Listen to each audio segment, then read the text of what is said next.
Well, when we talk about big games here at the Etihad, they don't really get bigger than this season. Anything less than a win against the Gunners today could end our top four hopes. And after the performance midweek against Real Madrid, the lads will certainly have to dust themselves off to collect all 3 points. As always, you can follow all the build-up right here on CityTV Live. Nick and Chappie are ready with today's team news. Yes, indeed, Kel, we do have the team just in and just confirmed. The starting 11 today is Hart, Clichy, Mangala, Otamendi, Sanya, Fernandinho, De Bruyne, Iheanacho, Navas and Aguero. So, Chappie, I make that just the one change from Madrid in the week. Yeah, out for Iheanacho, yeah, and I think that's about the rest of the squad that's fit to play and available. I think with the injuries, obviously Vinny, tragic for him, and us. Nasri, Zabaleta, Kolarov. So I think they drafted a young kid on the bench, Angelino. Yeah. But that's about everybody, every fit member of the squad, I think. Yeah. Just looking at the team and Iheanacho in there, are you surprised to see that? I thought he actually was very good when he came on against Madrid, and I feel he's done enough to be there. What about you? Yeah, I think he's had a pretty remarkable season, and especially the last 2 or 3 months. He's made an impact when he's come on. He scored quite a few goals, and he definitely warrants a place. It's great to see a kid coming through and make the first team squad, and hopefully we'll get many more through in the years to come. As you say, with quite a few injuries, we'll talk a little bit more in depth about Vinny later on with yourself and Dali, but again, a blow for us again. Oh, massive. I mean, it's a massive blow for himself as an individual. He misses the Euros, misses his last home game for City this season, which is, I mean, he's had so many injuries, horrible injuries this season, that we've missed him tremendously after the fantastic start we had. The first 5 or 6 games when he was like fit and playing every week, that's probably the best form that I've seen us play for many a year. Yeah. And it's just tragic for him and us. Navas, Chappie, he's been such a constant in this starting 11, hasn't he? What have you thought of him lately? Well, I like Navas. I think he works incredibly hard for the team. I know Zabaleta used to enjoy playing with him. He used to overlap a lot, and the interchange between them and Silva was always great. But Navas works so hard. He's got so many attributes. He's quick. As I said, he works hard. He can cross the ball. It's just sometimes picking the right moment to cross the ball, and sometimes his final delivery isn't brilliant. But I can understand why the manager plays him week in, week out, because of his team ethic, his work rate, and I'm sure the rest of the lads will agree that they enjoy when he plays, because he does work so hard for the team. Yeah, and he does give you that bit of width and, you know, a traditional winger, if you like, doesn't he? He's an out-and-out winger. Rest of the team, anything you would like to pick up on? Fernandinho, they work well together, don't they? They've been very solid all season. I think Fernandinho could possibly be the player of the season. Fernando's been exceptional when he's played, and as a twosome they've been fantastic together. It makes it so much tighter for the opposition to score. They both had exceptional season, and it's good to see the kid playing again in a 4-4-2, so hopefully we can get a result today in what is an incredibly vital game. We do need to bounce back, don't we, Chappie? Well, we need to get 3 points. We need to win today. I mean, can you imagine if we don't win today and like United win the last 2 games and they finish 4th?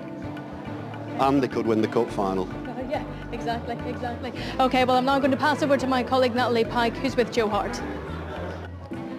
It's my pleasure to be joined by Joe down at West Reception on this beautiful sunny Manchester day today. Joe, the big games just keep on coming. Yeah, they don't stop. Feels weird that the season's going to end next week, but we don't want it to. But we've got to set something out for next year today, and that's our job. We, of course, have had a great run in the Champions League this year, but how important and how much do the team want to ensure that we're going to be there again next year? Yeah, it's really important for the team, it's important for the fans, it's important for us as a group, so that's the focus today, 3 points.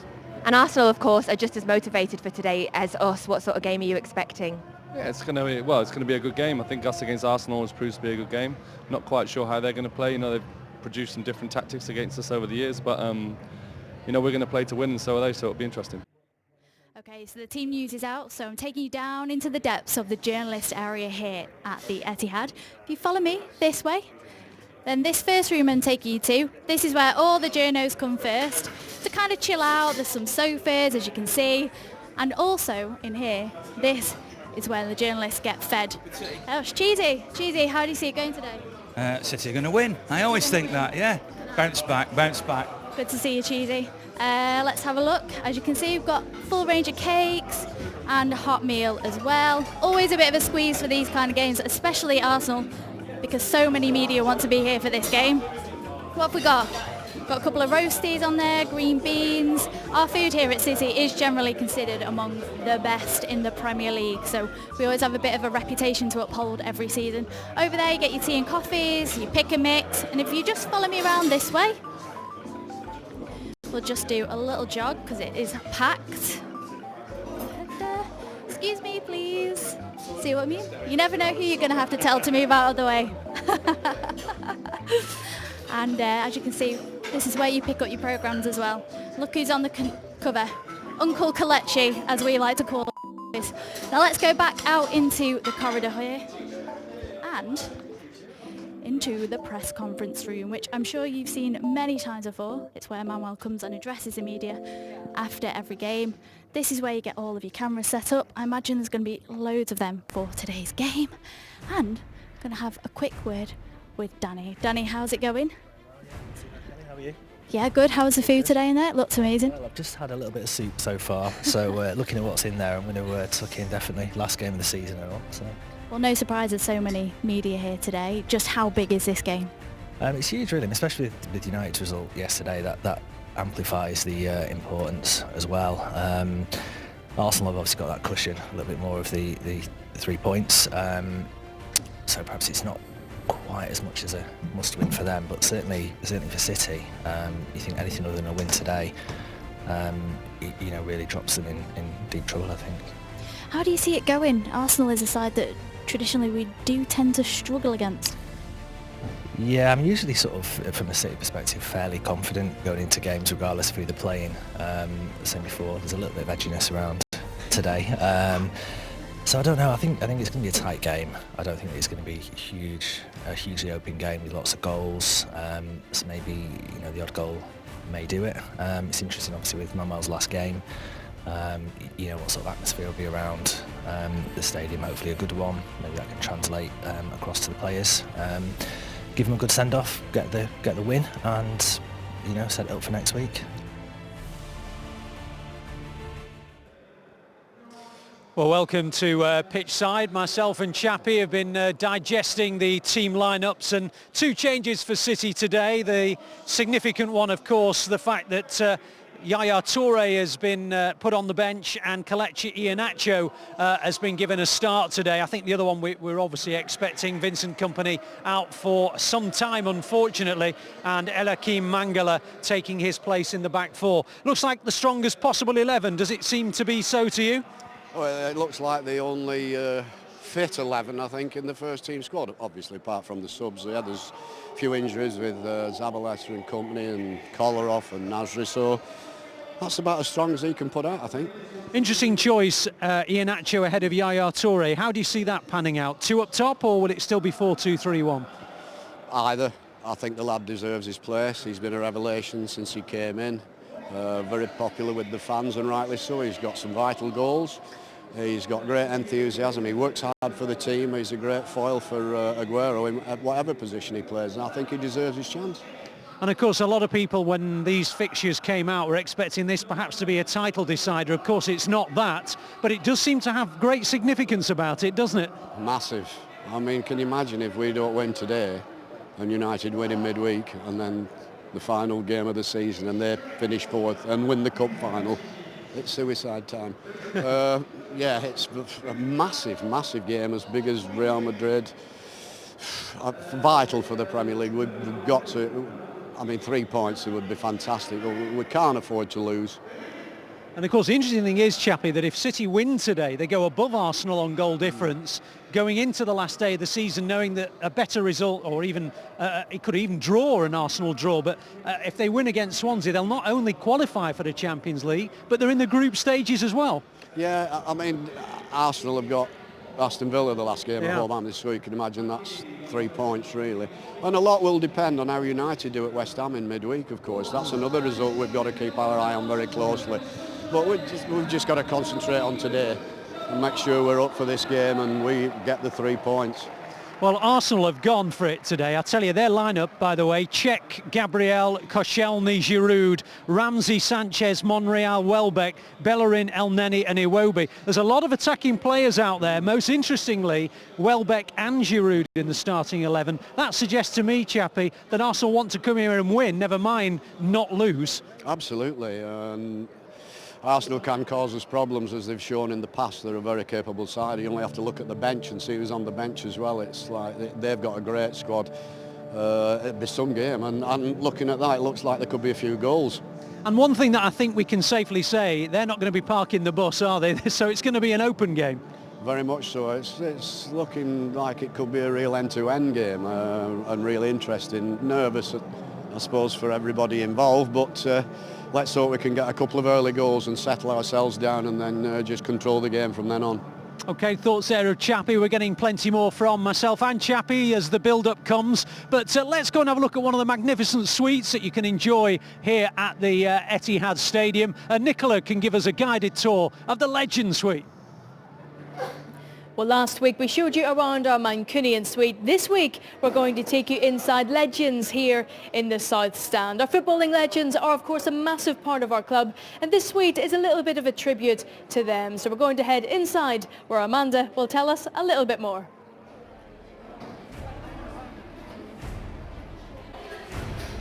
Amanda, thanks so much for speaking to us. I know you're very busy. We won't keep you long. Plenty going on today.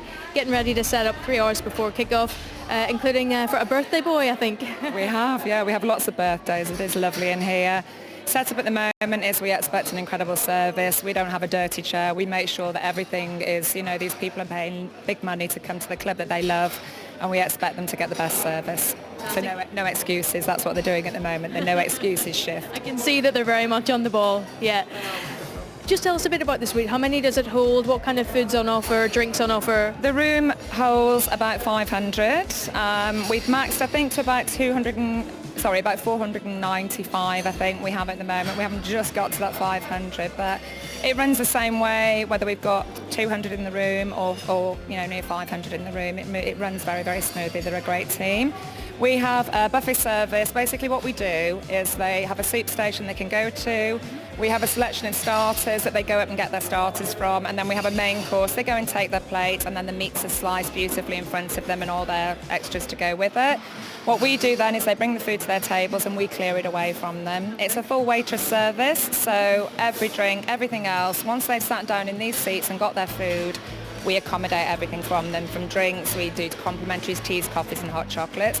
We go the extra mile. We have complimentary little beakers, cups, that if they want to take a hot drink outside with them, they can take that out with them as well. So if it's a cold day, it's just a nice little bit for them. You've thought of everything? We have. We hope to. And we accommodate the best we can. If there's something they want and they need and we don't have it, we will get it.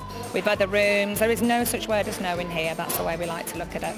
Fantastic, Amanda, and it is the Legends Suite and very much a tribute to our former players who I know I've seen in here before as well. It is a beautiful room and I genuinely do feel honoured to work here, I really do. We had the legends come in, you see people's face light up. We had a guy not so long ago who has been a fan for 60 years, never come to the club. He's never been able to come to the club. He came in here, it was his dream.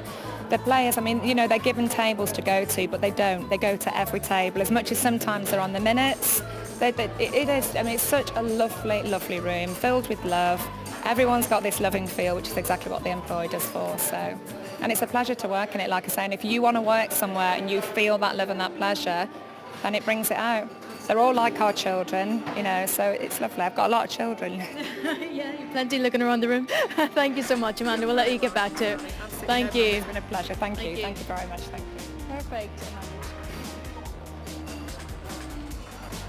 Stu, you're the main man today and a very busy one. Just tell us what's on the menu here today.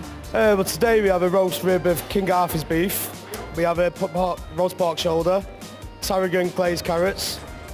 In the starter fridge we have a mozzarella, rocket pesto and sunbush tomato salad, and a ham terrine with a sourdough croûte and an onion marmalade, and a kiln smoked salmon with some blushed tomatoes, green beans, char-grilled potato, and a vinaigrette dressing. You get me hungry. Stu, it sounds fantastic. Does your menu differ then depending on game times or what, seasonal? Game for game. We have different menu every game, and early kickoffs we do like a brunch menu as well, which ranges from a roast jointed bacon all the way through the full English range and a vegetarian option as well. And we cater for vegans if needs be, and halal customers too. And this room holds 500 guests, It Stu, does, yeah. so I can't even imagine how much preparation that takes. It takes 3 days before the match we start work, getting everything ready. But we try and keep things as fresh as we can, try and do things at the last minute as much as possible, so the customer gets the best quality out of our product. So an early start then today? Yeah, an 8 o'clock start this morning. So it all gets very hectic about now. It's like getting ready for all the customers coming in. Then maybe just 2 hours of service, make sure the customers are happy. Fantastic. Well, the doors are just about to open, Stu, so we'll let you get back to work, but thank you so much. Thanks for speaking to us. Thank you. Bye-bye. Well, the weather may not always be as pleasant as it is in Manchester here today, but the view certainly is, as you can see here from the South Stand. And for extra comfort and legends, some nice padded seats. And if you would like to live this experience next season, there's plenty more information on our club website. But for now, I'm going to pass over to my colleague Kelly, who's outside the stadium with some fans. Okay, so we've just checked. It's officially 26 degrees here in Manchester. I've got Richard and Jacqueline with me.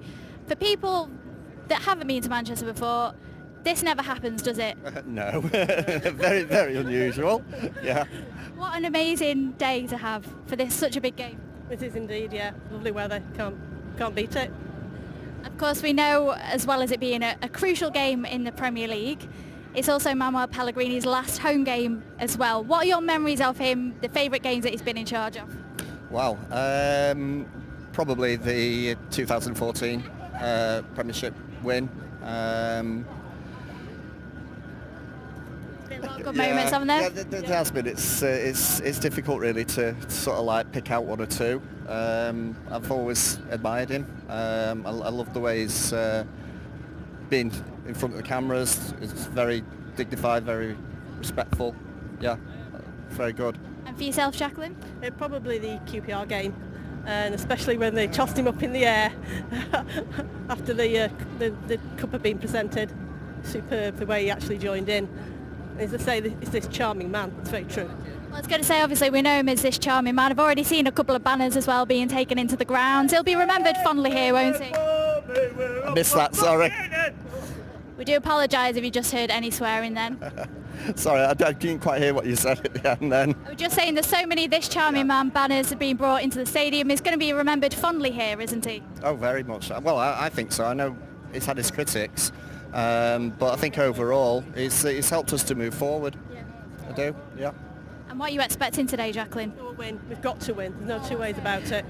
By the odd goal, 2-1, anything will do as long as we win. 2-1, would you agree with that?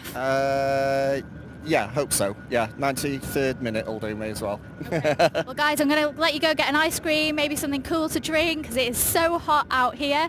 As we saw earlier, it's absolutely packed in the press box downstairs, but also there are lots of sports stars here as well. And earlier Nick spoke to one over at the City Football Academy. Well, I'm delighted that joining me now is England Rugby's head coach Eddie Jones. Eddie, thank you for joining us on this gorgeous day in Manchester. Just tell us first of all what you've been doing here at the City Football Academy. Well, the weather's probably better for cricket, isn't it, than rugby? So we had a rugby session with the 14 and 15-year-olds from the Manchester area, and it's in promotion of the Under-20s World Championship, which is about to start in June at Manchester, and Manchester's one of the grounds we're using.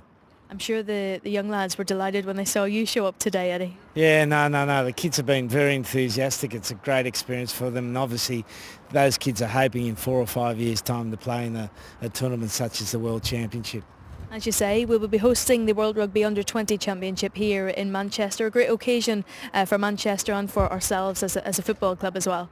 Yeah, no, it's fantastic for Manchester City to allow the RFU and World Rugby to use the facilities, and of course we had the England-Uruguay game here in the World Cup in late October, and there was a great crowd here and a great atmosphere. And this ground here is a terrific little ground for the junior championship. So a great day all around for everyone? Yeah, no, very positive day, and obviously this afternoon excited about going to watch Manchester City play Arsenal.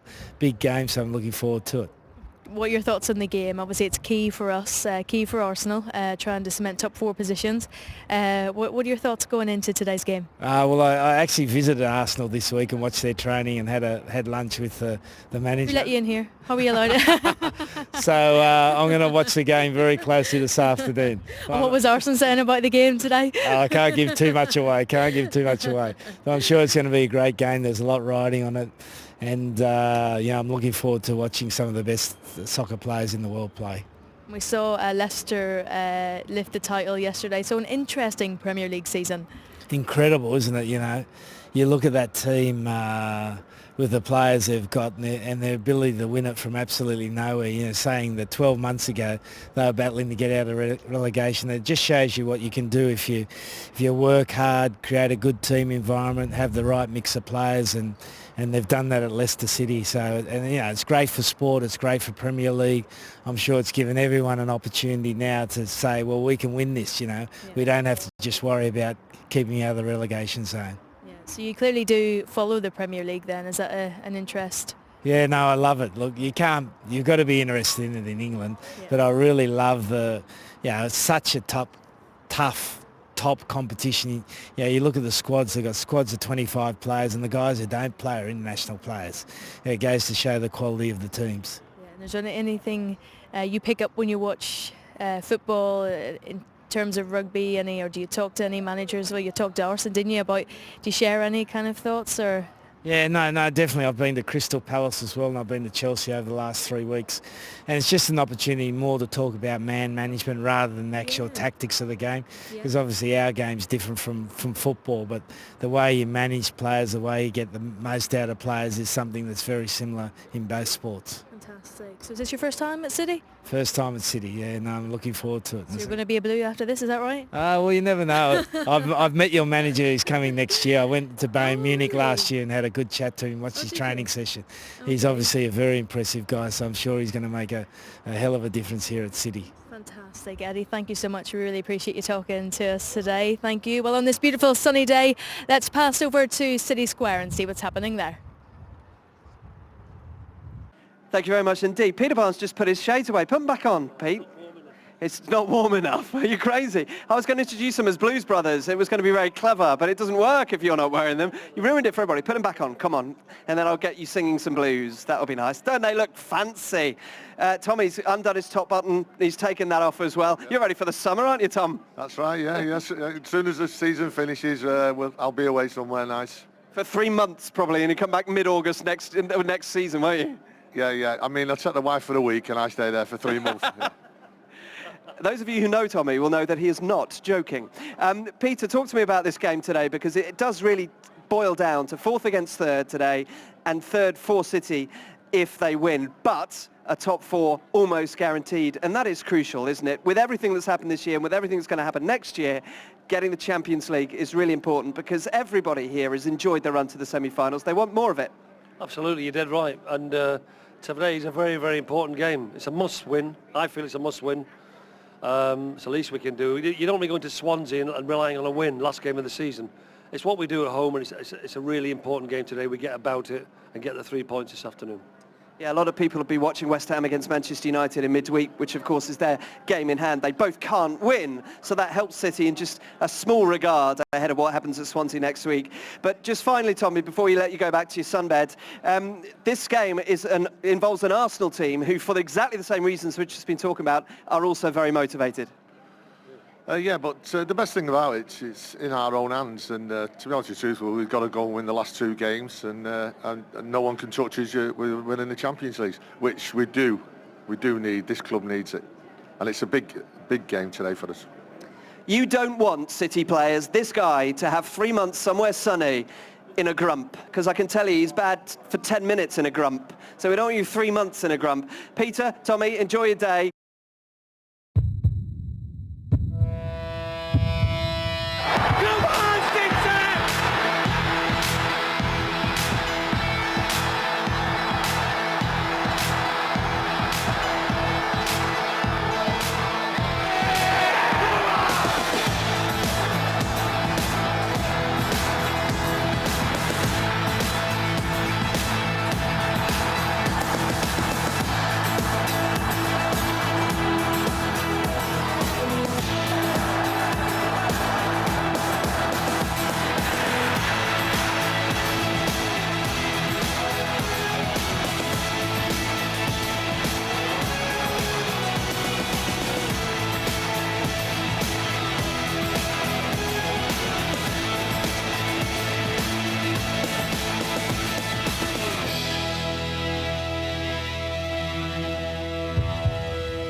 Okay, so that's what's happening up in West Reception, but back here pitch side we're joined by someone you may recognise. He's a comedian, but sadly he's also an Arsenal fan as well. It's Jack Whitehall. Hello. Jack, great to have you here. It's very good. Well, it didn't sound like it was great to have me here from that introduction.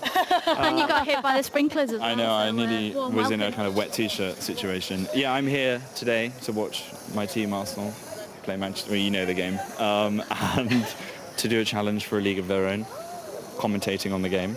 Yeah, because you're going to be joined by Freddie Flintoff later on, aren't you? Who is a Manchester City fan, although he's not actually a Manchester City fan. He's a token Manchester City fan. So he is the worst Manchester City fan ever.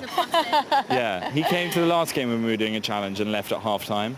So if he ever tries to pull that, blue through and through, then don't believe it. You're not buying it. You're not buying it. You mentioned your challenge, your commentary challenge. You're up in the gantry with Freddie today. Just tell us exactly what you'll be doing.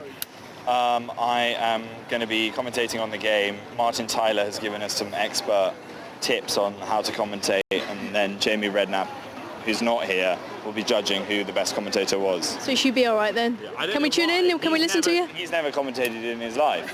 He's a pundit. That's his job. He's not a commentator, but for some reason they've said that he can be the kind of adjudicator of this. Oh, right, okay. Do you fancy yourself against Freddie? Yeah, we did a little practice session, and Freddie's commentating style was a bit like he was running a meat raffle. Right. It wasn't, nuanced, let's say.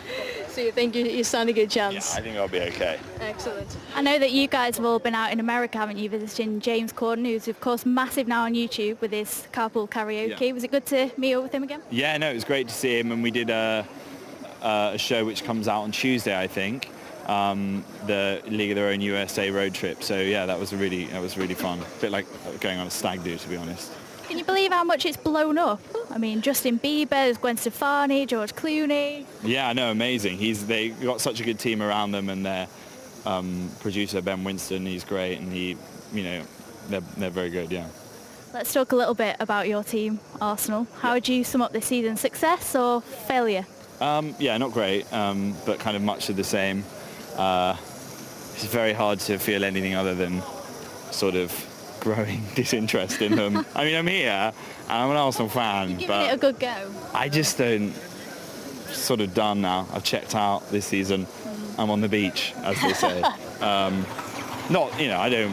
don't want them to lose, but You do have a good record against them it? so much. Yeah, we've got quite a good record against City. I think I can't remember the last time I was here and saw Arsenal win, but yeah, we do have a good side. There was a few Arsenal fans in our office saying they were going to win the league this year, but next year? I was one of those idiots as well that said it, was very vocal about how confident I was, and I've had egg on my face ever since we imploded. It started well, so Swansea. Yeah. Great season. We'll see how we go today. What do you think today? Sorry? What do you think today? I think City will win. You'll be angry after going out of Europe, and you'll win. Well, Jack, I know you're a bit of a fan of a sporty challenge on League of Their Own, so we've got our own City challenge for you. It's going to you versus Nick doing keepy-ups. Let's see who can get the most score. They drop it. If James could hand me this ball. I know you're a bit of a baller, right? You're into sports relief and... Me first or you? No, you go first. You said that... Oh, you're away? 3, 4, 5, 6, 7, 8. Ooh, 8. I'll give you that last one. It's a bit poor, but I'll give it you. You're going to be amazing. She is a baller. Really? Really under pressure. The ball wasn't probably blown up. Not really wearing the correct footwear either. Oh, I get my they excuse in start. early. Yeah. So anyway, here we go. Ready? Get that sprinkler back round. 4. The sprinkler's coming. 6. The sprinkler's going to get 8. you. Oh, she's beat you. 9. She's beat you. She's beat you. Hopefully that's going to be an indication of how it's going to go today. Yeah. The beginning. Better look in the commentary challenge. Humiliated. Jack, nice to meet you. As live TV. Nice to meet you. Jack. Nice to meet you. Thank you very much. And Ali and Chaffee, what do you reckon to that then? Well, I think if Nicola could have carried on instead of whacking that ball away, she might still be doing the keepy-uppies now. She looked like she had some good technique going on there, I have to say. Jack Whitehall, very kind to speak to us today, an Arsenal fan, and he has the typical feel of an Arsenal fan that they think they're going to lose today. So there's negativity around Arsenal today. But I'll tell you what, Chappie, a very, very interesting result ahead of this game. Spurs have lost at home. They've lost at home by 2-1 to Southampton. Now, there is an outside chance that City could now finish runners-up. If they win their last 2 games and Spurs lose to Newcastle, it will come down to goal difference. Now, you know, it's a bit far-fetched because I think there's 8 goals between them, but, you know, anything's possible.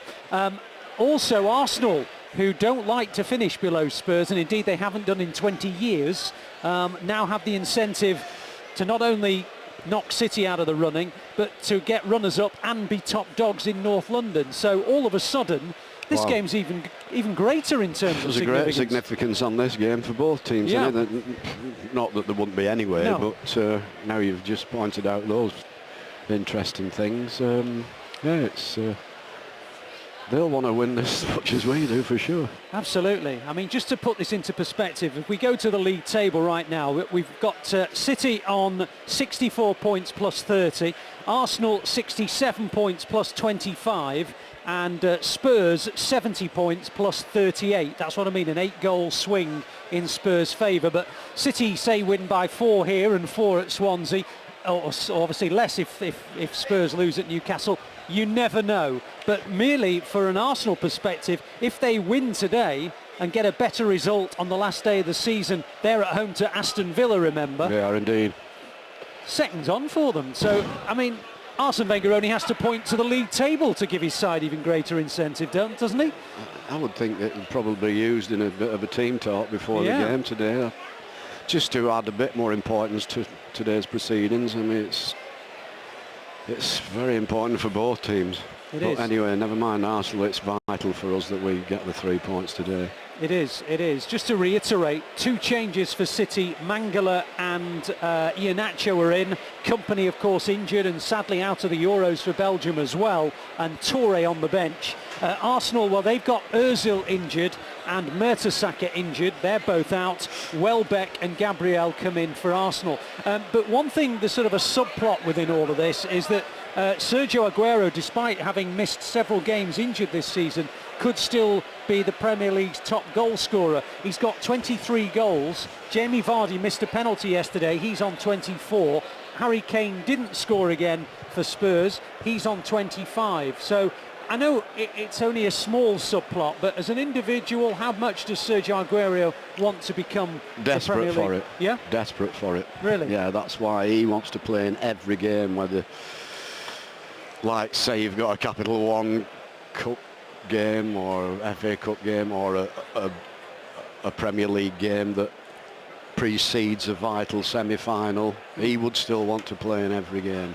He's desperate to be the leading goal scorer in the division, and that's why he's one of the reasons why he's such a great player, his determination and attitude. He wants to be the best, he wants to score goals every week, and imagine the feeling of scoring a goal anyway for City. I mean, as a fan, you think, what would it like for me to play for City and score a goal? This guy's doing it week in, week out, every season, and loves it.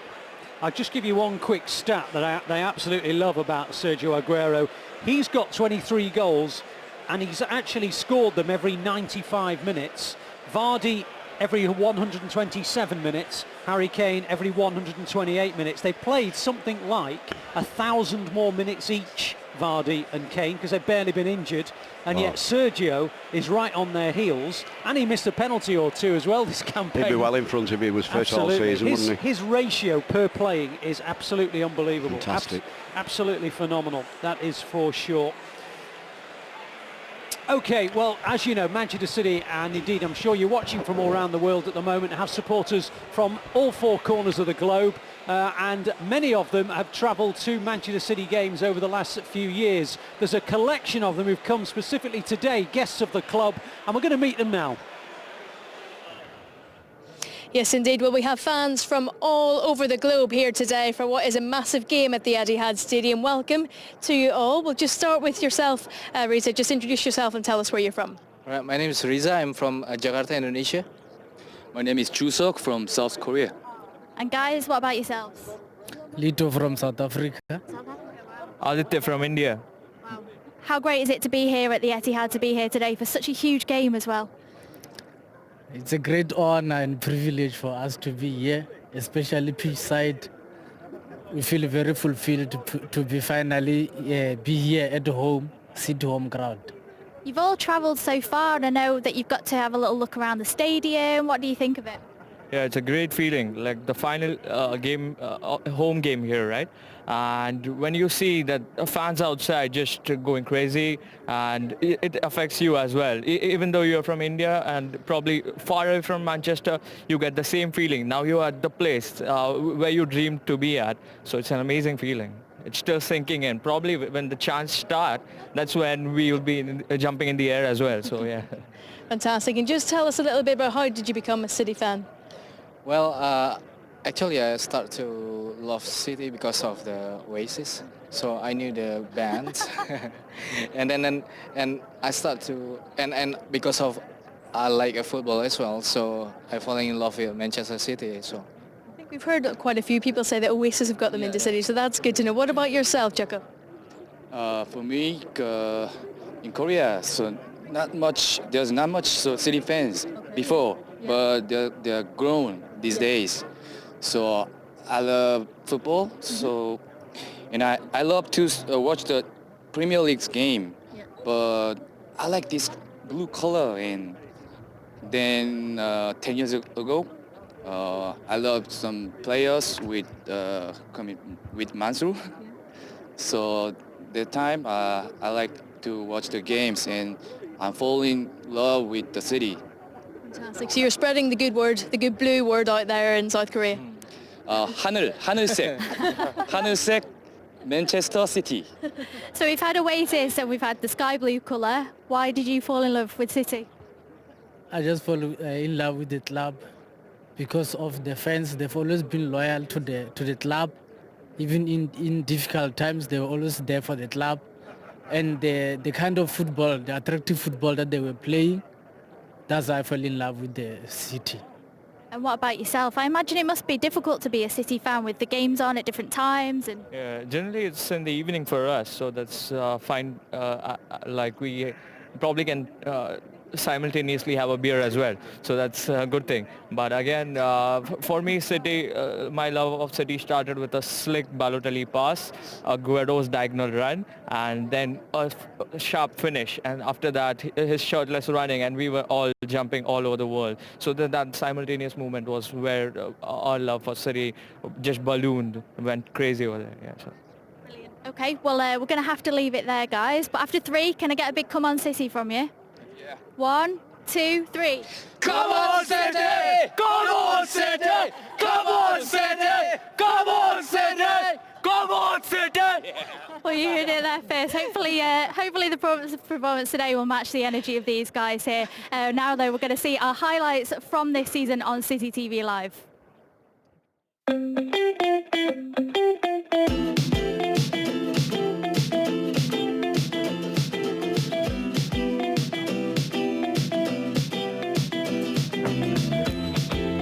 Welcome to CityTV Live. This is the place to be if you want to know what really happens behind the scenes at every home game.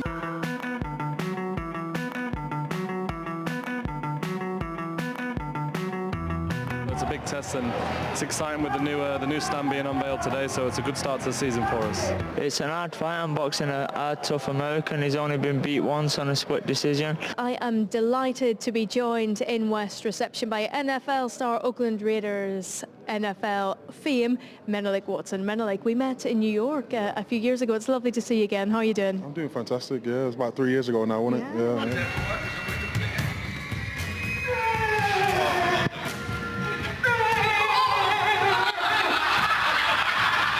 I think if there's any game that's going to G the lads up and really get them up for their game and get the adrenaline going, it's got to be this one.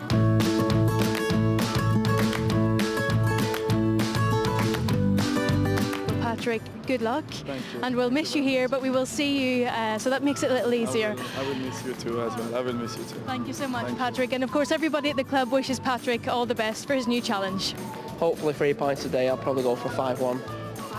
5-1. Strong prediction. 3-0, I'll be happy with that. 3-0. I'd say that as well. So you called Jai Funny, that's right, isn't it? What do you play? I play the keys. And normally I stand at the back and I'm quite quiet, but they pushed me forward today. So I want everyone to bring extra pairs of underwear, throw them at me and dance. Dad dancing is allowed today. Obviously, it was very difficult. We scored 2 goals. Just what do you make of today's team? Well, I guess all eyes are going to be on Raheem Sterling, basically. He's the big story with his first time he's played against Liverpool.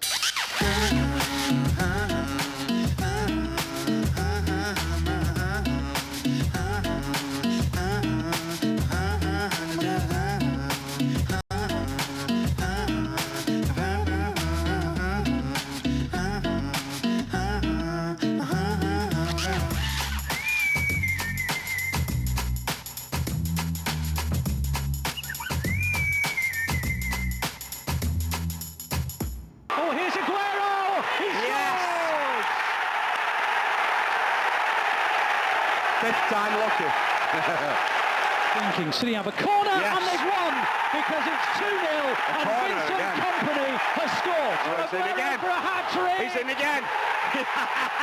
What a goal! We hope you've enjoyed the show.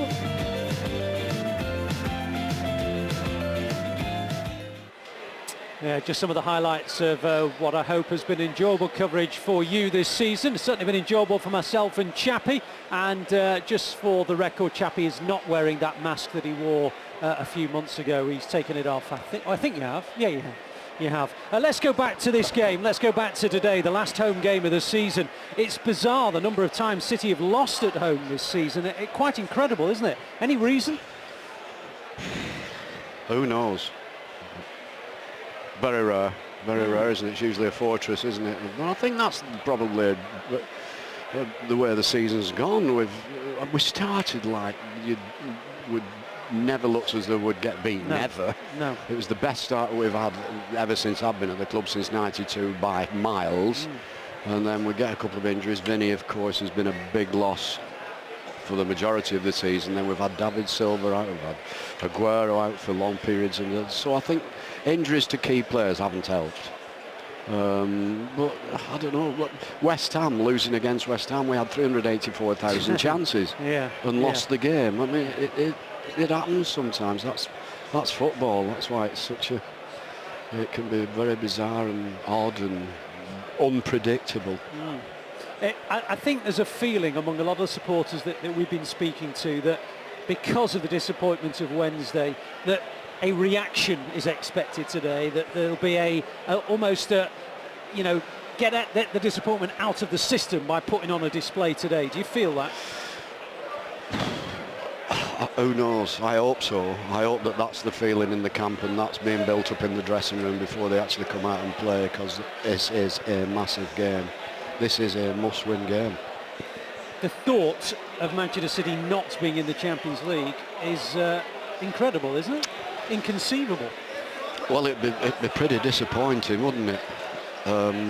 But it is a possibility, and we've got to accept the fact that it is a possibility. And if it is, we just have to get on with it. At least we'll be concentrating virtually just on the league next season and not the Champions League as well. So the priority would be the Premier League, of course, which may help them in certain ways. But once you've had a taste of the Champions League, I think everybody wants to stay in it. Okay, thoughts of Chappie there. Let's go and get some fans and get their reaction to what's going to happen this afternoon. Thank you, Ali. Yes, it's quite hard to hear yourself down here pitch side, but I'm delighted to be joined by Nick from Buckinghamshire. Nick, how are you doing today? You've come up today, is that right? I love, yes, I come up every home game. Every home game? Yeah, season ticket holder for a long, long time, so it's a heck of a journey. It is, yeah. Some dedication to the cause, isn't it? It is, yeah, particularly after this season, it's a little bit hard work, shall we say. How would you sum up this season, Nick? Frustrating, more than anything. We just haven't performed to the ability that we know we can, and certainly in the last couple of years, the football we played this season hasn't been as exciting as it was last year, for example. Even though we got runners-up year before, we were excellent. And this year we just haven't performed, and we haven't beaten any of the sides in the top 6, which is very worrying coming into this game today. It's a key game today, isn't it, Nick? I mean, both sides fighting for a Champions League spot. United winning yesterday. They've got a game midweek. We really need the 3 points, don't we? Yeah, we don't have any option. A draw's no good. We have to win both this and then go into the last game knowing that we still will need to win. Both games are so important. Otherwise, we're going to end up in 5th place in the Europa League, which is not what City or Guardiola would have expected when it was announced. I've been walking around today talking to quite a few fans, and every fan that I've asked have said they're nervous. Do you feel the same way? Oh yeah, totally. I mean, I was nervous for the Madrid game at home, but this is really now is our season. We have to win, end of. It is so important. If we don't, I think a lot of City fans like me will feel shortchanged and let down.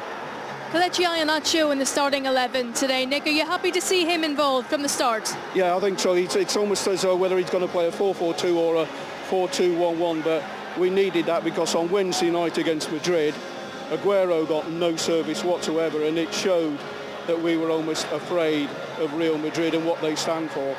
And he's got to attack it, and with De Bruyne playing as well, and Navas, we've just got to perform today. Yeah, with those two up front, if we can't do it today, no, we won't. Just finally then, Nick, a score prediction today, or is that fair? 2-1 to us, with a bit of luck. We'll just nick it. Yeah. We'll be on the score sheet. Aguero, I think, and De Bruyne. Okay, fantastic. Nick, thank you very much for speaking to us today. Enjoy the game, and I think Kelly is with some more fans. Yes, well, Nick's just there, and I'm just here, and I'm with Matt, repping this old school kit, loving it. Matt, how do you see it going today? I think we can do it. I think we can win. If we go out with the right attitude, I think we can do it. We can do them over. We can get this win. Last home game of the season. If we can win it, we can do it. Thoughts on the team today, starting 11? Very happy. Glad to see Iheanacho's back in. So I always like to see him in the first team. Just hope we're fighting on all cylinders today. Just how impressive have you been with Kelechi this season? Oh, overwhelmed. He's absolutely amazing. He's amazing. Unbelievable. Of course, it's beautiful weather here today. I think there's a pretty good atmosphere. Nervous? A little bit, but I know what City can do, so I know we can go out there and turn them over, so bit of confidence, but there's going to be nerves. It's the last home game of the season. And of course, it's Manuel's last home game of this season as well. How fondly do you think he's going to be remembered? Oh, I think he's going to get a standing ovation. He deserves it. He's come in when we had troubled times. He's won his trophies. He's done what he said he was going to do, and he's never rose to the conflict with any other managers. He stayed calm, and that's why he's a charming man. Matt, I'm going to push you for a score prediction. 3-1. Matt says 3-1. Guys, are you ready? What do you think? Well, absolutely buzzing here at the Etihad. So let's hear Manuel Pellegrini's thoughts ahead of his final home game here at the Etihad.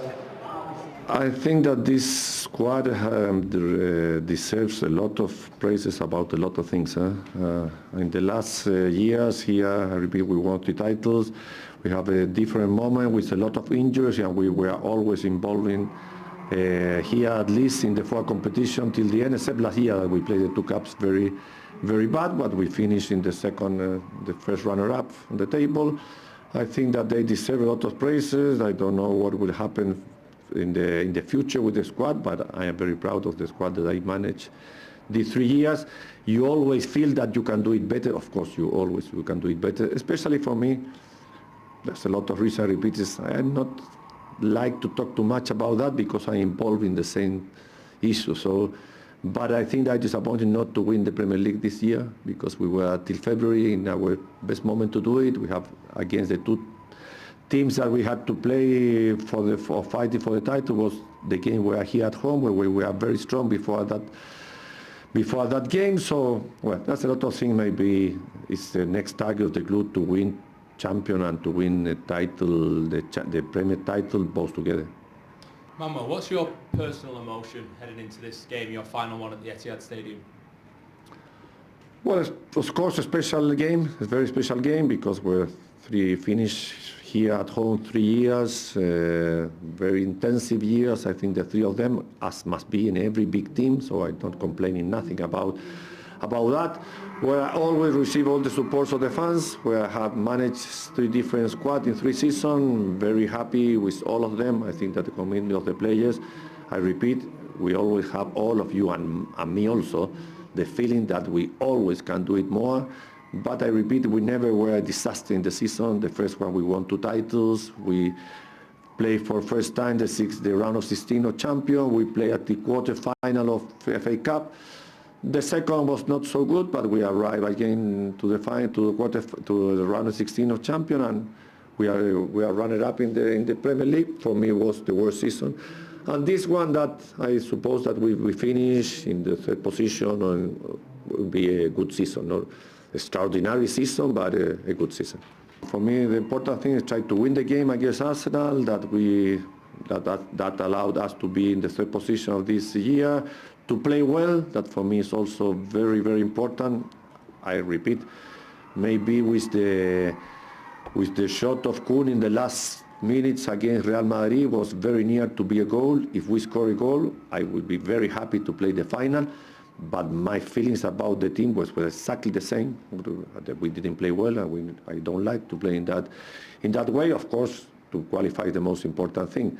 But the best way for me is to win, to play well, and to have a good game with our fans. Well, I'm joined by a very special City fan here today. It's our Sheila. Sheila, you've got fantastic seats here right at the front. Brilliant. I just do not want to change the seat ever. It's going to be my seat until I'm gone. How long have you been here for? About 7 years now. Right, okay. Yeah. You've got a perfect view, don't you? Perfect view. Just talk us through this scarf, Sheila. That's all my badges from the Euro matches. That's an ordinary Blue Moon one. When we became champions, Alzheimer's, and there's all the others. Plenty of memories there, yeah? Definitely. I haven't managed all the Euro matches this season because I was ill, but I'll be back next season. Okay, well, it's a very special day for our outgoing manager. Can you show us your shirt that you've got today? Look at this.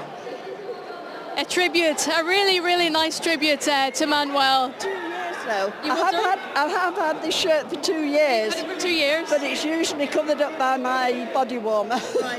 Okay, but it has very special meaning today. Definitely.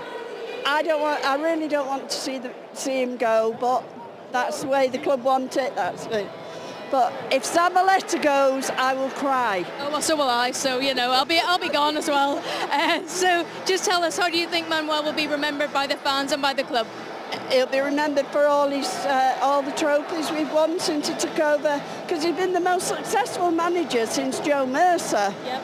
So I think he'll be a legend. He'll be a legend, like Mancini was, but even more so.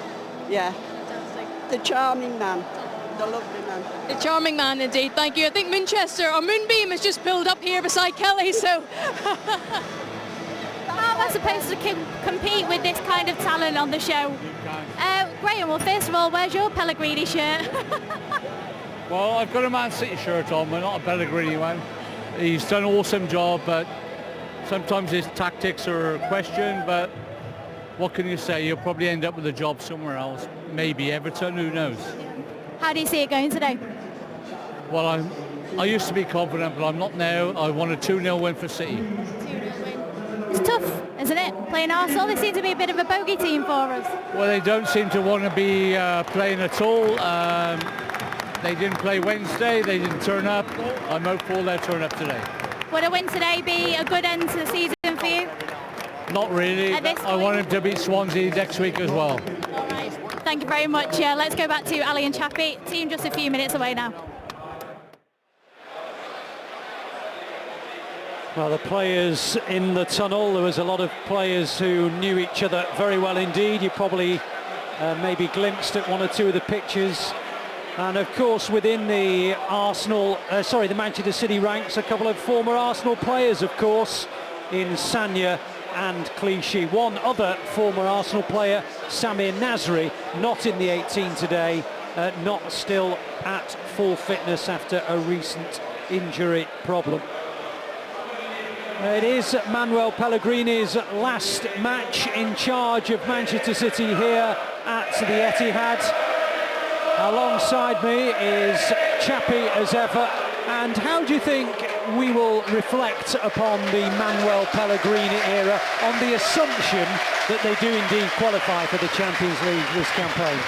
Well, I can consider it's been a successful period. We're progressing since the darker days of 7-8 years ago. Obviously now with the financial backing, we can attract great European players, great world players. But I think his period while he's been here, I mean, I worked with him the first couple of seasons he was here doing the kit, and I always found him a gentleman to work with. He was never a problem, never fussy like some previous managers, never caused us a problem. And as I say, we've won the cup, we won the Capital One Cup, we won the league.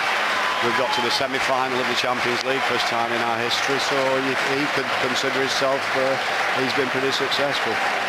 I always like to ask you, on a personal level, having dealt with these guys, we see their public persona rather than their private one. But I imagine his personality, compared to Mancini, for example, Roberto Mancini, completely different away from prying eyes, so to speak. Oh, completely different. Opposites of the scale, yeah. Mr. Pellegrini is an absolute gentleman. He's intelligent, he's got manners, he knows the game inside out. What can I say? He's just an absolute gentleman and a pleasure to work with. One thing that he's had to deal with, of course, is the club announcement a long time ago that he was going to be leaving. Do you believe that it has had, if not maybe an effect, obviously you can't, influence injuries, but has there been some psychological damage? I mean, it's impossible to say, really, but you would think so, looking at it from the outside, looking in, you would think that it possibly did cause some turmoil internally, and if you sit down and really think about it, then yes, there is a strong possibility that it did. I mean, who knows whether it was a right decision at the right time, but Guardiola's been the man that they've been after for years. He's been their number one choice, the people running the club, he's been their number one choice ever since they arrived at the club to take charge. I think Manuel Pellegrini, when he came, knew he was the second on the list, so I think he was fully aware of, and it appeared during the season when the announcement was made that he was fully aware of the decision that had been made, and happy to go along with it. But time will tell. Well, hopefully when the new man comes, we're as successful as he has been himself at the two different clubs. Well, one thing he'll want to do is to end his reign at the Etihad Stadium with a victory today against Arsenal. It's an absolute fact that this game has taken on greater and greater significance as the fixture has got nearer and nearer, because what had seemed like almost inevitable that these two would end up maybe not winning the title, but certainly within the top four, suddenly they've become a little more nervous about that possibility. Let's have a look at the Manchester City 11 who are going to go for victory today, make no mistake about it. Joe Hart's the skipper today, as well as the goalkeeper. Right back, former Arsenal player Bakary Sagna. Into the holding midfield position, Fernando again, as he was in Madrid. Sergio Aguero looking to get back amongst the goals again. He wants to be the Golden Boot winner. Jesus Navas wide on the right-hand side, offering protection to Sagna down that side. Kevin De Bruyne, who I'm sure will want to end his season on a high ahead of representing Belgium. Eliakim Mangala, who takes the place of the injured Vincent Kompany in the back four. Gael Clichy, another former Arsenal player at left-back today. Fernandinho, who will play alongside Fernando in the holding role just in front of the back four. Nicolas Otamendi, who will of course be alongside Eliakim Mangala at the back. and Kelechi Iheanacho, who it looks as though is going to play up top alongside Sergio Aguero, and he's on the ball straight away, and it's flicked inside to Aguero, and he plays it to Navas, and now to Fernandinho, right to the edge of the Arsenal penalty area. The cross from Sanya's cleared, and that's a really good start for City. Chappie. Very rare and bizarre mistake by Koscielny then, wasn't it? I mean, he's the most reliable centre-back, one of the most reliable centre-backs in the division, so I suppose mine was the first few seconds, and he just might have just lost concentration for a second, but it certainly gives a chance, and this is a good start. Yeah, City have started very, very positively, and they have the ball inside Arsenal territory, and at the moment Arsenal are just happy to smash it out of play, which they've done with Ramsey. In many ways, Chappie, there are two results that Arsenal will be quite happy with today. A draw will suit them quite nicely, wouldn't it? It would, yeah. We really need the 3 points. This is a vital game for us, and we've started very positively. I wasn't sure I would go about the game today, but they looked to have bounced right back from the semi-final game at Madrid and look really up for it, as hopefully they should do, because this is a very, very important game. Well, Arsenal have the ball for the first time, really. Welbeck trying to come forward. A good tackle by Otamendi, and it breaks for Fernandinho, and Navas has it in the right wing position. Coming to the edge of the area with Iheanacho. His pass was a little too firm. It bounced off the shins of Iheanacho and out for a goal kick. Well, Manchester City come into this game after having had an unbeaten April. They have had 2 defeats in a row in May. One in the Premier League when Manuel Pellegrini rested a whole host of players for the Champions League semi-final, and then that defeat to Real Madrid, which in the end has put City out of the Champions League at the very final hurdle before a chance at the final in Milan. The only thing I haven't said, by the way, is that today's referee is Anthony Taylor, and his officials on each side, Lee Betts and Stuart Burt. Well, City have the ball right by the corner flag, and Kevin De Bruyne will take the game's first corner. And the instruction has come to Mangala to make his way up from the back, as De Bruyne has an in-swinger. It's headed away by Gabriel. It reaches De Bruyne, who plays it back into the area again. Mangala helps it on to Aguero, who's forced a little bit wider than he wanted to be, but he'll keep it in play by the corner flag. He plays it inside to Navas. Navas on to Iheanacho, who loses out to Welbeck, and all of a sudden away comes Iwobi, and he knocks it to Sanchez. Sanchez plays it, and Arsenal are coming forward. I mentioned Manchester United will be keen to know exactly what the result of this game is, because if City don't win it, United can go above City and into 4th position by beating West Ham on Tuesday night. Clichy goes forward, he plays it into the area, and he's won a free kick, and it's a Manchester City free kick in the left wing position, and the first 3.5–4 minutes of this game have belonged to Manchester City. That's a horrible thought, United finishing above us, and everybody's battered them this season. They've had a shocking season. They could win the cup final, they could finish 4th, God forbid. Well, there's no way they can finish 4th if Manchester City win this game and the one against Swansea next Sunday. So that is the most important statistic of the lot, as the free kick comes right in. Wow. And no one gets a touch, and Petr Cech gathers it into his body. It was one of those free kicks, Chappie, where anyone who got a piece of it, even the defender, would have put it into the back of the net. And he just seemed to stumble, actually, Cech, when he received it. I thought he was just going to drop it for a second, but fortunately for Arsenal, he didn't. Oh, great. Well, here comes Aguero again, going straight at Arsenal. Into the area he goes, across the face of the penalty area, and Iheanacho could not quite get to the ball. But if anybody wondered how mentally Manchester City were going to be affected by their defeat in Madrid, they have witnessed in the opening 4.5 minutes that it has been a reaction of the most positive order. For sure. Very happy to see it too. Yeah. Well, just to put some flesh on the bones for you, temperatures in Manchester today around about the 70-degree mark. The Etihad Stadium is a sellout. It is an absolute perfect day in some ways for Manchester City to put on a display in their last home game of the season and the last home game under the tenureship of Manuel Pellegrini. See Arsen's jacketless there. He is indeed. Arsene Wenger, who is famous for wearing this very long coat most of the season, is looking as though he's enjoying the mild weather.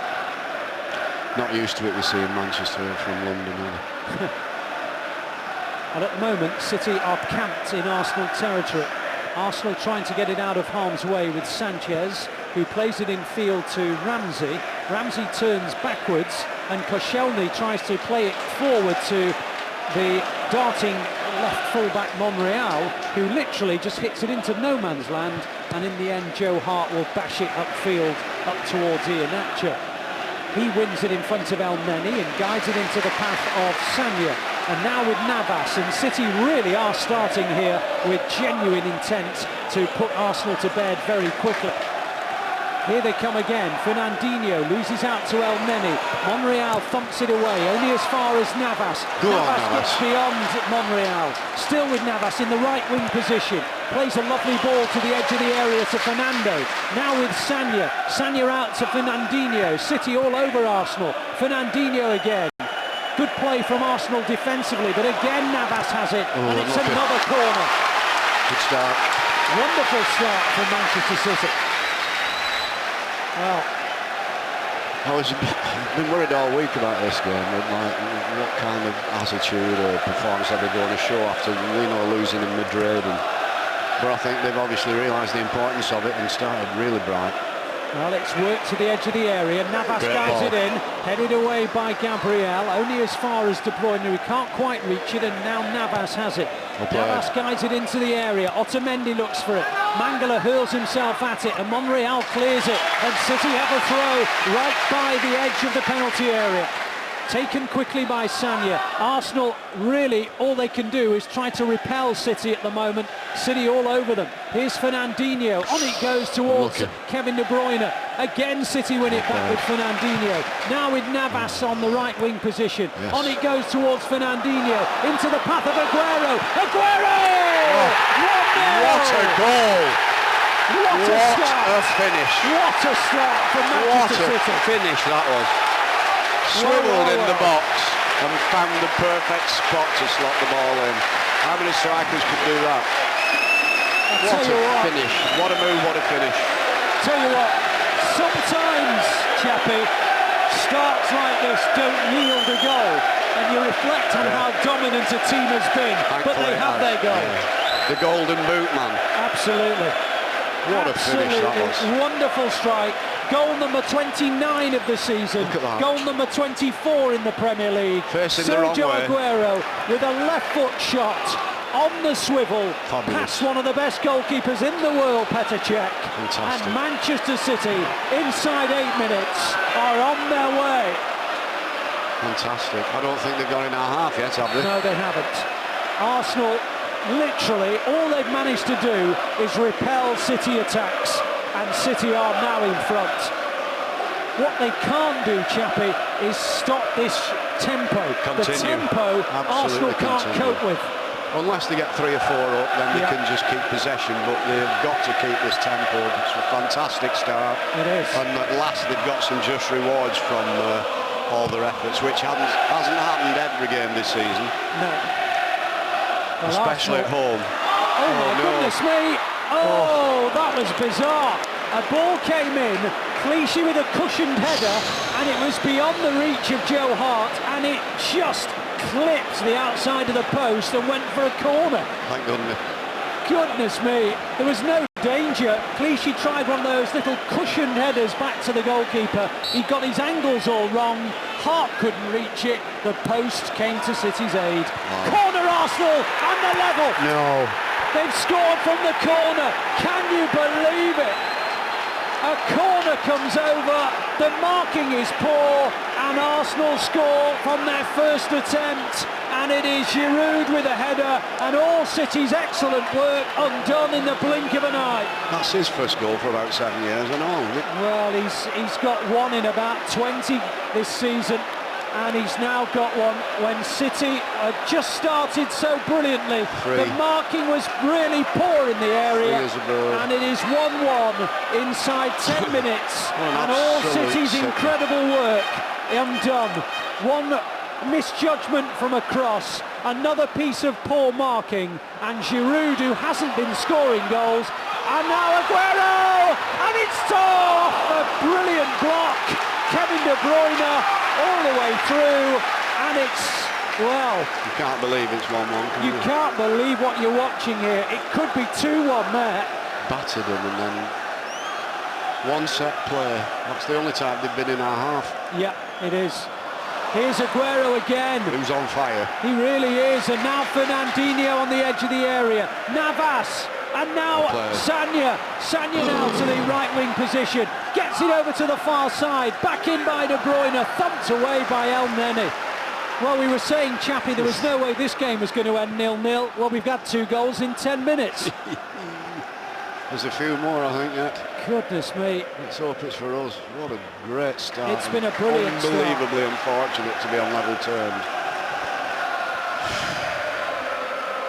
You can't believe that Manchester City aren't leading because... How many times has been said now, you know, you mentioned before the game about how so many games we've lost at home, which is very, very rare. That is probably one of the reasons why we have. Yes. Yeah, opposition have managed to score goals at times that have been so significant. Against the run of play. Yeah. Arsenal now have it, and they lose it very quickly. And Clichy outside, and now De Bruyne. De Bruyne gets away. By the way, I didn't mention it at the time, but when Clichy went forward before, he was pulled back by Giroud, and he wasn't booked. Now that, by the letter of the law, should have been a bookable offence for Giroud.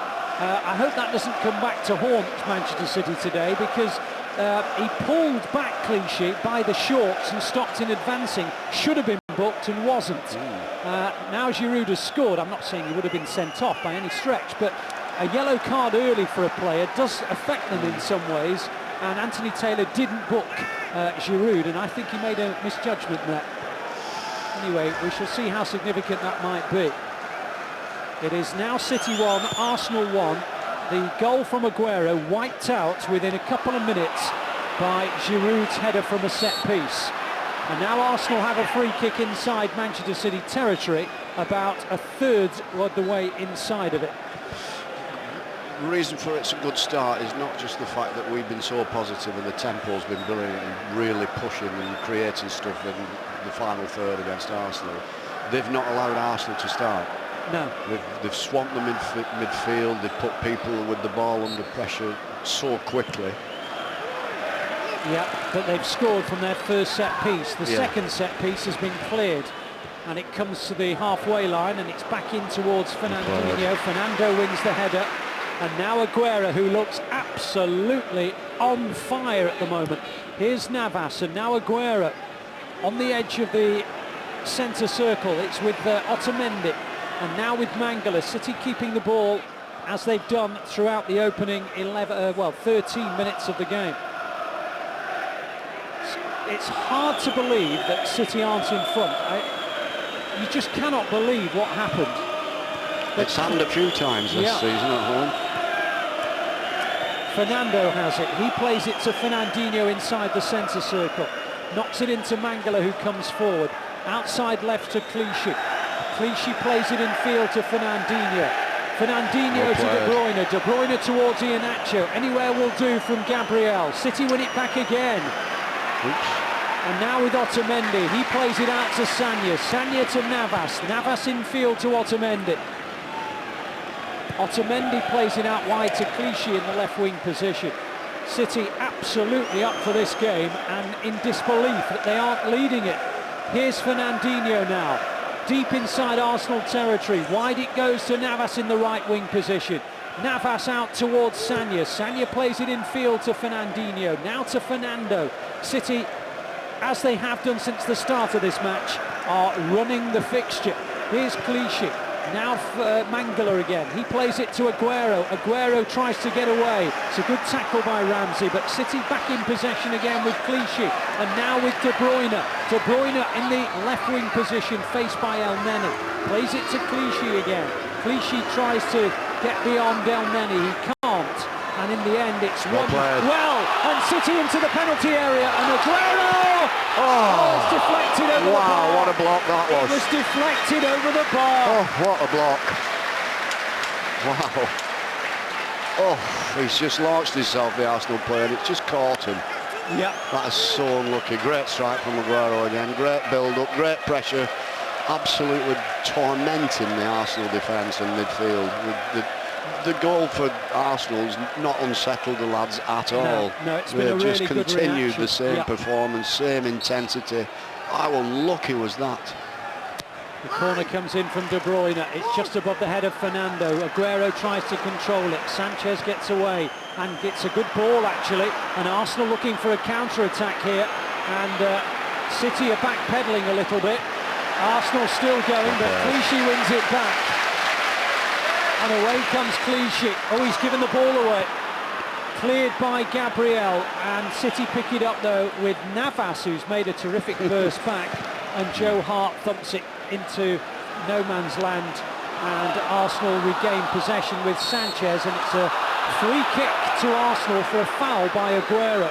Look at that determination to win the ball back though by everybody. The pressure they're putting on the Arsenal players is brilliant. It is. Well, Arsenal have it with Koscielny, who almost lost the ball, and because he almost lost the ball, he just hit it straight to Joe Hart. Well, Arsenal have scored what they will consider a bonus goal, because they have been battered in this opening 16-17 minutes, and yet they're level. Staggering. And when you think how hard it is to score a goal against teams in the top 3 or 4, you have to realise what a bonus that goal is for Arsenal. Because Manchester City, I would imagine, have had something like 80% possession of the football. And they could easily have been 2 or 3-1 up. Otamendi has it inside City territory. He tries to get away, and he does eventually from Sanchez. Aguero turns it back towards Otamendi, and Ramsey comes away with the ball. Ramsey inside City territory. He loses out to Fernando. Lucky. Oh dear. That was a definite foul on his by calf. Giroud. Or his Achilles. He's okay. Yeah. Fernandinho has been exceptional this first 15 minutes. He has. The amount of times he's brought play down, and his passing and his support play is just all over the place. Yeah. Brilliant. It has. Could well be player of the year. Well, so far, Giroud has tugged the shorts of Clichy and has put a challenge on the back of the calf of Fernando and hasn't found himself booked. I'm all for referees being as lenient as possible, but for my money, Giroud ought to have at least a yellow card against his name. Otamendi will sort him. Well, here's Sagna. Sagna outside to Aguero. Aguero popping up in an area of the field where... Navas has gone left, hasn't he? Yeah, an area of the field where he often pops up, shall we say, that middle third rather than the attacking third. Oh, referee, please. How can it be their ball? Well, it looked like it was either a free kick to City or an Arsenal City throw, but it's an Arsenal throw according to the assistant on the near side, Lee Betts. And Monreal says, thank you, I'll have that. And he will take the throw for Arsenal in the left-back position. Fernando tries to get to it. Otamendi wins the header. Fernando again wins it back. De Bruyne plays in Iheanacho. Iheanacho gets the better of El Neni. Still Iheanacho. Give it. Iheanacho looking for the right ball. He couldn't quite find it. Navas then wins it back. And here's Clichy. Clichy plays it in field for Mangala. Mangala pokes it into the path of Otamendi, and Otamendi can start another Manchester City attack. 20th minute, and my goodness has this game zipped by. El Neni gets it away. He plays it to Iwobi. Iwobi into the path of Sanchez, and Arsenal inside City territory. Poked into the path of Ramsey, who has to go backwards. Anywhere will do for Koscielny, and Otamendi wins the header. And now Fernandinho inside the Arsenal half, and Fernandinho loses his footing, and Arsenal are going to have to make a change, I think. Welbeck's gone down, and he gestured that he's in trouble. And Arsenal, I think, are going to have to make a change. Certainly if the gesture is anything to go by, Welbeck can take no further part in the match. I looked at the reaction from Welbeck, and it was, I'm done. Might be a recurrence of what he's been out with. Could well be. Could well be. Arsenal are going to have to make a change here. Welbeck is not going to be able to continue.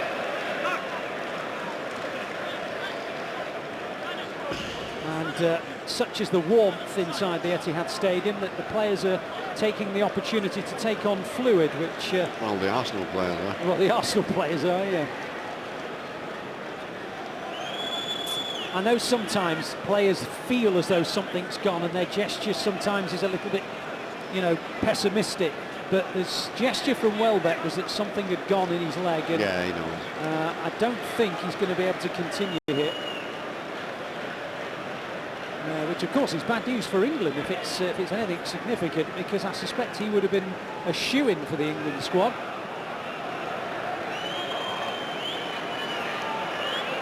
It's not as if they're short of options on the bench, Chappie.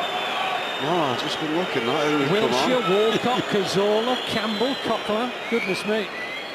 A whole host of international players available. Well, Welbeck's got his hand on his face. Is he going to be given an opportunity to try and run it off, or are they going to make the decision now? No, they're going to ask him to see if he can run it off. He doesn't look like a man that can run it off from his body language, I have to say. No, I think he's shaking his head. No. He's not going to continue. He's gestured. He can't continue. And Welbeck's coming off. Arsenal are going to be down to 10 in a moment because they're not ready to... No, he's gone off play without the permission of the referee, so that's a bookable offence as well. Maybe Anthony Taylor's not spotted that. No, he has. Welbeck just walked off the field. I understand why he's done it. Or he's not bothered. And he's gone straight down the tunnel as well. It looks as though Wilshere's coming on. Yeah, Jack Wilshere's coming on. Arsenal, by the way, are going to have a free kick just inside the Manchester City half, and they've gifted it straight to Fernandinho. And De Bruyne tries to win it, the second ball that is, and then Clichy wins it in the left-back spot, plays it to De Bruyne, who can't control it. Arsenal are down to 10 for the minute. Wilshere's getting his final instructions from Steve Bold, the Arsenal assistant manager. And Sagna gets the ball away. Gathered in by Monreal. He plays it to El Neni. Back to Monreal. He gives it straight to Sagna. And City have it with Otamendi on the edge of their penalty area. He plays it long towards Aguero. Koscielny gets it away. Ramsey helps it on. City should win this one back, but Giroud is strong. And now Otamendi does win it back. Only one winner there. And it goes towards the right-hand side where Bellerin picks it up in the right-wing position. Ramsey has gestured that Arsenal now want to make the substitution, but his teammates have kept the ball.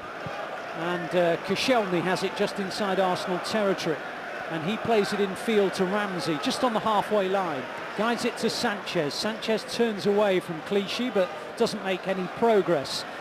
Midway inside the City half. Ramsey pokes it out wide. Monreal in the left-wing position cuts inside. He has a lot of City players in front of him, and Otamendi wins it back. And now Aguero. Aguero plays it out wide. Navas in the right-wing position. On towards Iheanacho. Koscielny with a rather awkward-looking clearance, but it was a good one. And now El Neni has it just inside Arsenal territory. He plays it, well, no man's land, I suppose, and out for a throw on the far side. And now that change will be made, and Arsenal are back to 11 because Jack Wilshere comes on and Danny Welbeck comes off.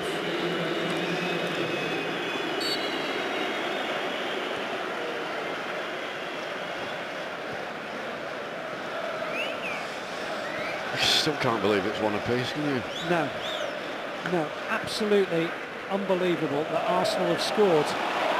They barely crossed the halfway line, but when they did, there was a misjudgment from Clichy. He tried to cushion a header back to Joe Hart and got it all wrong. It hit the post, went out for a corner, and from the resulting corner, an unmarked Giroud Well, he couldn't miss from just... Mangala was initially marking him, I think, and I think he lost him. Just got on the blind side of him. He did, he really did. Anyway, they have it now, Arsenal, with Iwobi in the left wing position. Iwobi goes at Manchester City, plays it out wide to Monreal. Monreal crosses it in, it's a really good clearance from Clichy. Navas then picks it up in the right back position and then clears it towards the halfway line. Koscielny tries to control it. It's gathered in by Gabriel. Gabriel pokes it forward, it's headed on and offside against Sanchez. 25 minutes gone, Manchester City well on top, but the scoreline says not. Seems to have evened itself out, or since Welbeck went off and the delays because of injuries and substitutions, it's just gone a bit still for a minute. It has. Joe Hart takes a free kick, he angles it towards Sagna in the right wing position. Iheanacho looks for it, it's poked into the air really. Oh, that looked like a handball by Gabriel, the referee doesn't give it. Otamendi gets there in front of Giroud and it goes out for an Arsenal throw.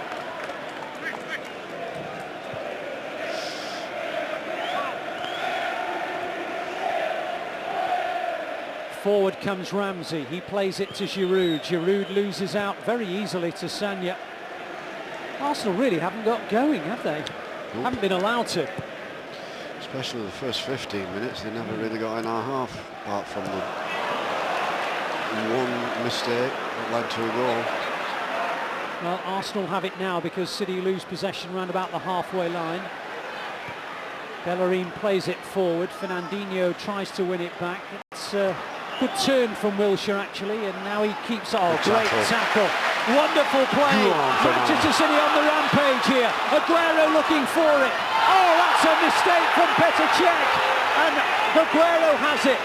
I tell you what, if Aguero had gone down, here's Aguero still going. Oh, and in the end, Navas pokes it over the top. Anthony Taylor surely has to take a decision there. That could have been very, very nasty. Well, Petr Cech comes out, misses the ball completely, and even though Aguero kept on his feet, doesn't the referee have to take some action? Dangerous. Here we go, replay. Well, it was great tackle. Brilliant from Fernando. He led the charge, and then he played it into Aguero. Out came Cech. That's a better angle. Whoa! Aguero had every right to go down. He did have every right to go down, and Petr Cech's got away with one there. Hasn't he? I'm not quite sure why Anthony Taylor didn't take some action after that move broke down, because a foul's a foul, is it not? I think the intent was... Yeah, absolutely. They didn't actually make real contact at all. It was a swing though, wasn't it? Brilliant from Fernando, the tackle and the ball through. He's on fire, Aguero, and he'll just have to get the right service into him. He could end up with any number of goals, I think, in this match. If we can get the service to him, he's in an absolutely dynamic mode. Yeah, very much so. Well, Arsenal have a free kick for a foul by Fernandinho. It's deep inside Arsenal territory, and Gabriel will thump it forward looking towards Giroud. Otamendi's above him. It breaks for Iwobi in the left wing position, one of their academy graduates. And Clichy thumps it away. It was a little bit of a scare for a moment. Aguero has it in front of Koscielny. Koscielny's not able to cope with Aguero, and Navas wins it in the right wing position. And now to Aguero. Aguero faced by Wilshere. It breaks for Sagna. Sagna loses out to Ramsey, and the referee says it's a throw to Arsenal. Well, one or two decisions have gone against Manchester City. Let's hope they're not significant. Here's Navas. Well done, Navas. Oh, that was a late challenge. A very late challenge. Iwobi right through the back of Navas. Well, this one is a free kick to Manchester City, but again there's no yellow card. Otamendi saying that was a challenge through the back, and I have to agree with him. Here we go. Oh, goodness me. No chance of playing the ball. I tell you what, been 3 occasions today. Petr Cech, Olivier Giroud and Alex Iwobi, all of them yellow card offences, none of them brandished. I think he's looking on the lenient side, the ref, wasn't he? Very much so. Anyway, City have it inside Arsenal territory with Kevin De Bruyne. Outside it goes to Sagna, on it goes to Navas. Navas loses out, really because there were 3 Arsenal players around him. Arsenal now lose possession. It's a throw to Manchester City. 10 yards inside the Arsenal half. What are they complaining about? Nothing, never even made contact. Well, they're wily old campaigners, Arsenal, and they're trying to put as much pressure on the referee as possible. Now then, it breaks down, and Arsenal are on the counter-attack here. Sanchez leading the charge, deep inside City territory. Otamendi slides in, but still with Wilshere. Wilshere plays it, an angle ball, and Clichy heads it away, and Manchester City can come forward with De Bruyne. Tell you what, there are times today when City are looking a little bit exposed on the counter-attack, such as their intent to get the ball forward. Here's Sagna, on it goes to Navas, into the path of Iheanacho, on towards the run of Fernandinho, hooked away by Monreal. Wilshere's touch is poor, so too Iheanacho's. De Bruyne wins it back though, and now with Aguero inside Arsenal territory, and he keeps on going. Aguero pokes it to Iheanacho on the edge of the box. Iheanacho out wide to Clichy in the left wing position. He plays it to De Bruyne. De Bruyne to Fernando. Fernando backwards to Mangala. Mangala plays it to Otamendi, and City again keeping the ball inside Arsenal territory. Go on, Navas does well. Still going Navas, and it's a corner. Great break, unlucky. That's better, more positive, more direct. Using his assets, his phenomenal pace. And then Ramsey puts the ball out for a corner and claims it's a goal kick. It's no wonder referees have such a problem. Ramsey wins the tackle. I thought it was a really good tackle, and then he claims Navas put it out for a goal kick. Anyway, De Bruyne will take the corner, which is the right decision. He plays it to Navas on the edge of the area, back to De Bruyne. De Bruyne with a crossing opportunity. Mangala's header's wide. Unlucky, good move. It was. Clever variation. Nice cross. Just couldn't quite get up high enough. Yep, yet to score for Manchester City, Mangala, since he joined a couple of years ago. Has scored an own goal, I remember, against Hull City, but hasn't scored in the right net. Good memory. Yeah. If I remember rightly, he scored an own goal and conceded a penalty in that match. A match that City ended up winning. And Hull City could be back in the Premier League if they win the playoffs.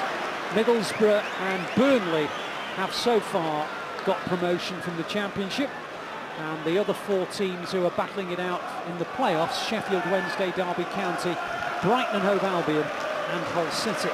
Brighton and Sheffield Wednesday, isn't it? It is. It's Brighton versus Sheffield Wednesday and Derby versus Hull.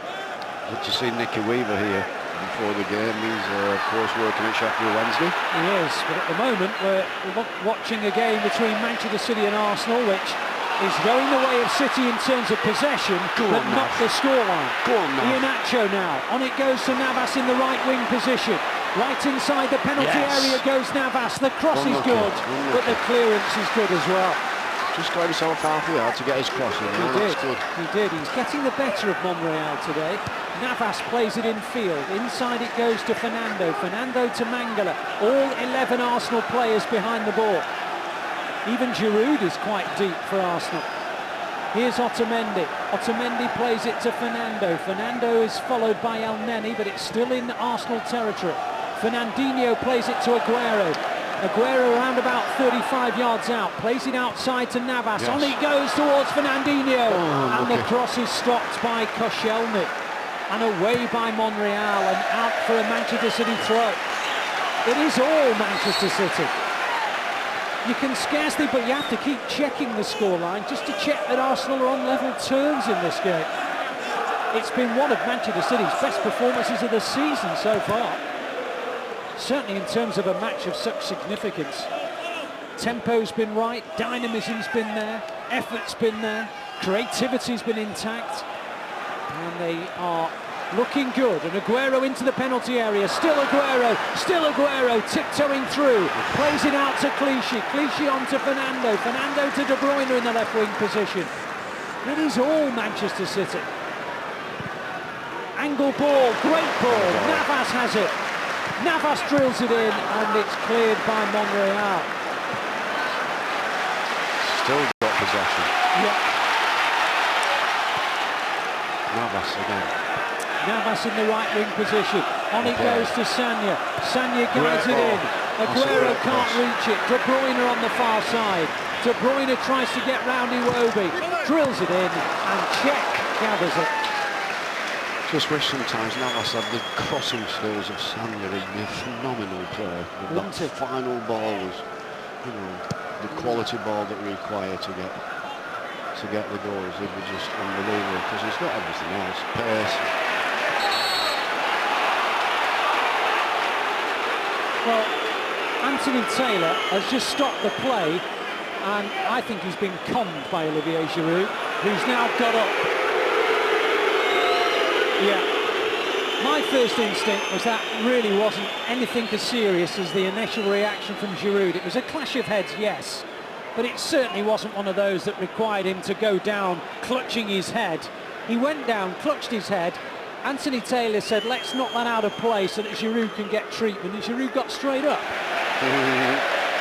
How much of that was on these days, though? It's staggering. I do feel for referees because there's so much play acting. It is frightening.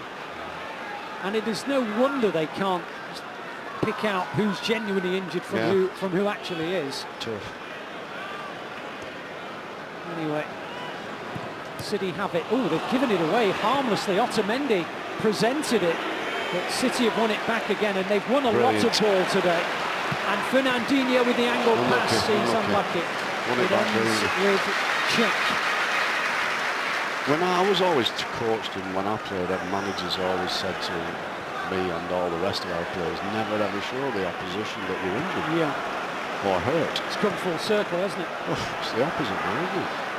Well, some players, not everyone. Oh no, definitely not. One I would never put in that category is Aguero. Yeah. I mean, the number of times Aguero could take a triple somersault and get somebody booked, sent off, whatever, but he wants to stay on his feet. To score a goal. That's the instinct of him. Anyway, Arsenal have got it inside City territory. I haven't said that too often in the opening 37 minutes of this game. And De Bruyne now leads a counter-attack. It's on to Iheanacho and on to De Bruyne. I think De Bruyne's pass was overhit, to be honest.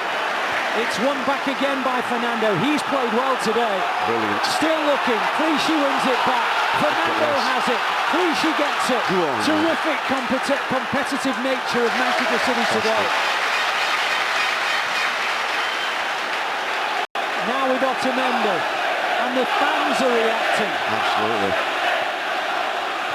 I think the City players were stung by a lot of criticism they've received for the manner in which they played on Wednesday night. Well, I read a lot of criticism of City that they didn't leave everything out on the pitch, that they were still there. I feel a lot of that was totally unwarranted as well, but perhaps because they have had that sense of disappointment from some quarters that they've come out even more determined in this game to prove them all wrong. Well, it certainly looks like it. They've got a great start, positive start. It's incredibly unlucky they're not in front. Well, they've been terrific today. They've outplayed Arsenal in every department. It's a late challenge. The referee raised play on, and now he's given a free kick against Iheanacho. He can be naughty at times, Wilshere. Yes. He's got that in him. He has. Anyway, Arsenal have got it with Sanchez, and Sanchez wins the throw off Navas's foot. And Arsenal, remember, will be quite happy to leave the Etihad Stadium with a draw. Manchester City, should they draw, will know that 2 Manchester United wins will knock them out of the Champions League. Or rather, knock them out of qualification for the Champions League. Now, Arsenal have won a free kick for a challenge on Giroud. who once again spun round as if he'd been shot by an elephant gun, and there's a shock. He has managed to get the decision. Hands off. How many times does a centre-back and a centre-forward have that challenge in a match? Yeah, when you're prone to going down with the least slight physical touch, then he's going to get the decision. Wilshere has it on the edge of the area. City win it back. Now there's a counter-attack on here, and away comes City with Aguero. This is a tremendous opportunity. Forward comes Aguero. Oh well, Arsenal, to be fair, they've regrouped brilliantly. Navas though on the overlap. Arsenal suddenly have 7 in position, and credit to them for that. Navas held up by Monreal. Aguero looking for it. Iheanacho wants to win it. It's a corner for Manchester City. Come on, lads. Be nice to see a goal from a set play. Well, City deserve the lead, no question about it. Can they get the lead before half-time? Joe complaining to the linesman about something. And City are about to take their 5th corner of the first half. Kevin De Bruyne plays it, and it gets in a tangle under the feet of Sagna. And in the end, Mangala has it on the edge of the area. Cleared as far as Navas. Navas plays it to De Bruyne. De Bruyne first time, and Cech gathers it. Look it. Well, Arsenal know they've been in a game today. When you see Manchester City playing like this, the fact that they still haven't secured the top 4 is perplexing. Maybe because they haven't played like this often enough, you could argue. I don't know. Here's Aguero. And the times that they have played like this, not what they just realised. Maybe that. So Maybe far that has happened today. Yeah, maybe that. Maybe they've been a little bit unfortunate this season. Maybe the gods haven't smiled on Manchester City. What a frustrating play Giroud is. Oh, horrendous. Here's Iheanacho again. I think he's frustrating for the Arsenal fans as well sometimes. Yeah. More for them than us. Yeah, it's great for us because he's having a poor game, but I mean for the Arsenal people, he loses the ball every time. And inevitably ends up on the deck.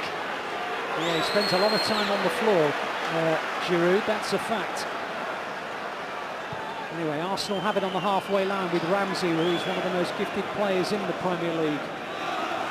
And he plays it to Wilshere, who, if he'd have not have had as many injury problems as he had, would have certainly emerged as one of the Premier League's most potent midfielders as well. He knocks it inside towards Iwobi. Iwobi plays it to Sanchez. They're trying to weave patterns on the edge of the City penalty area. Sanchez into the penalty area, and Joe Hart gathers. I know he's conceded a goal today, Joe Hart, but he hasn't had a save to make, has he? No. Could do nothing about the Giroud equaliser because the marking rather let him down.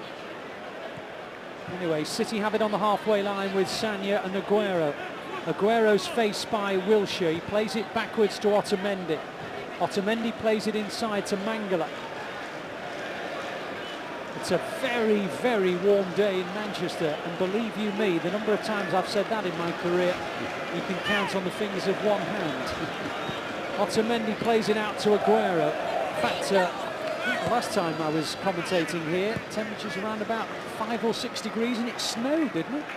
Didn't it snow a couple of weekends back? I think it did.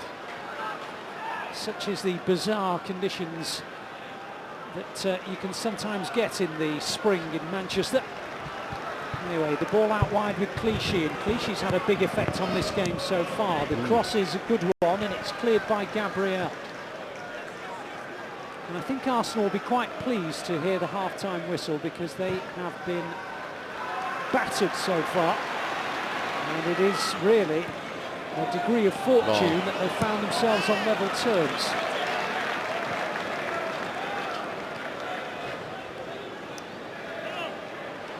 The ball's been cleared as far as Joe Hart, and Joe Hart plays it to Otamendi.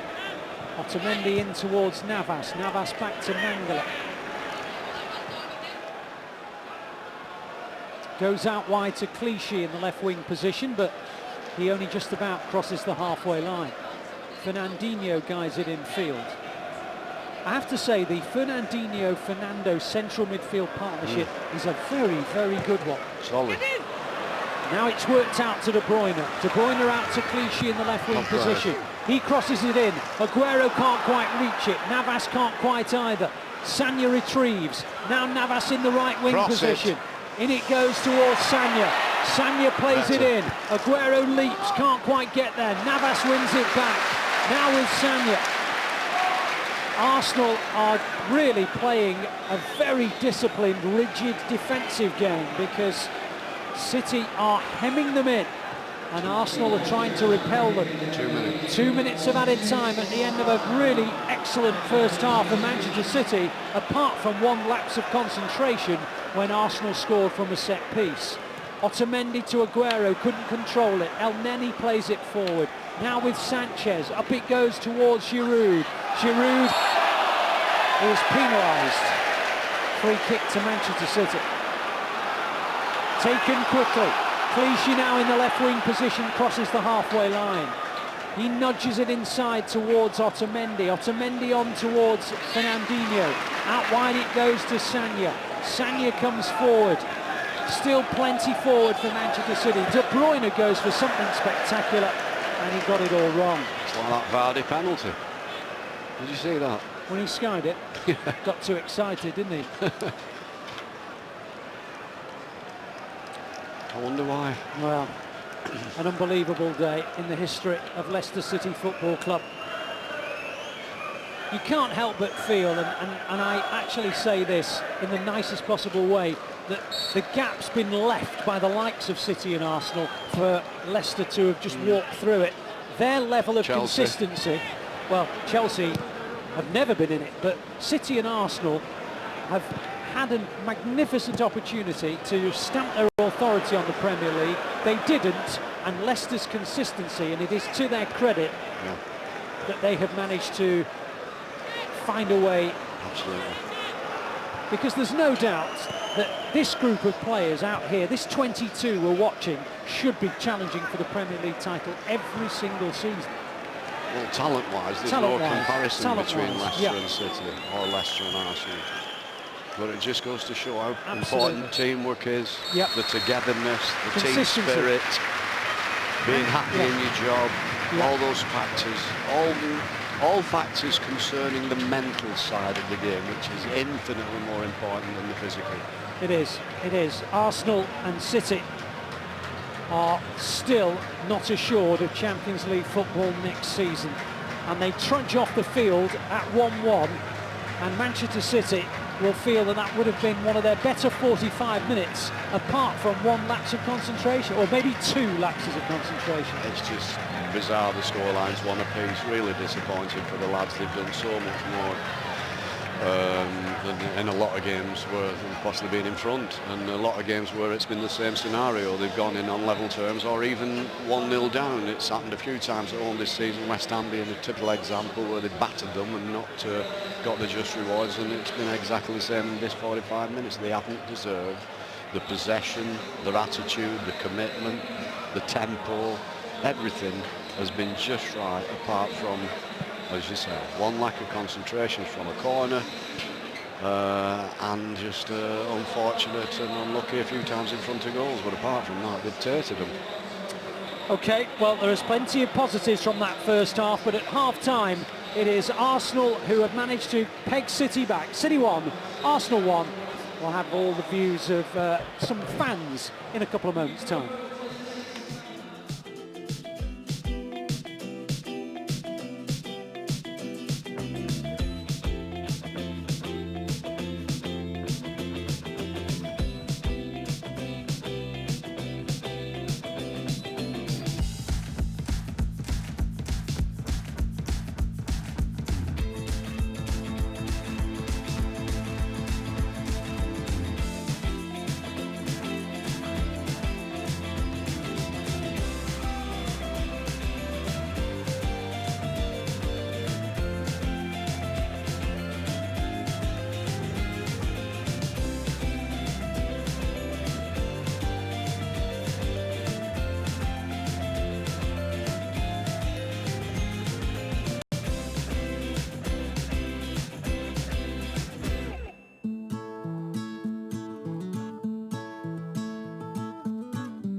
Okay, well, welcome back to City TV Live. This is our half-time fan chat. I'm joined by Chris and Robert.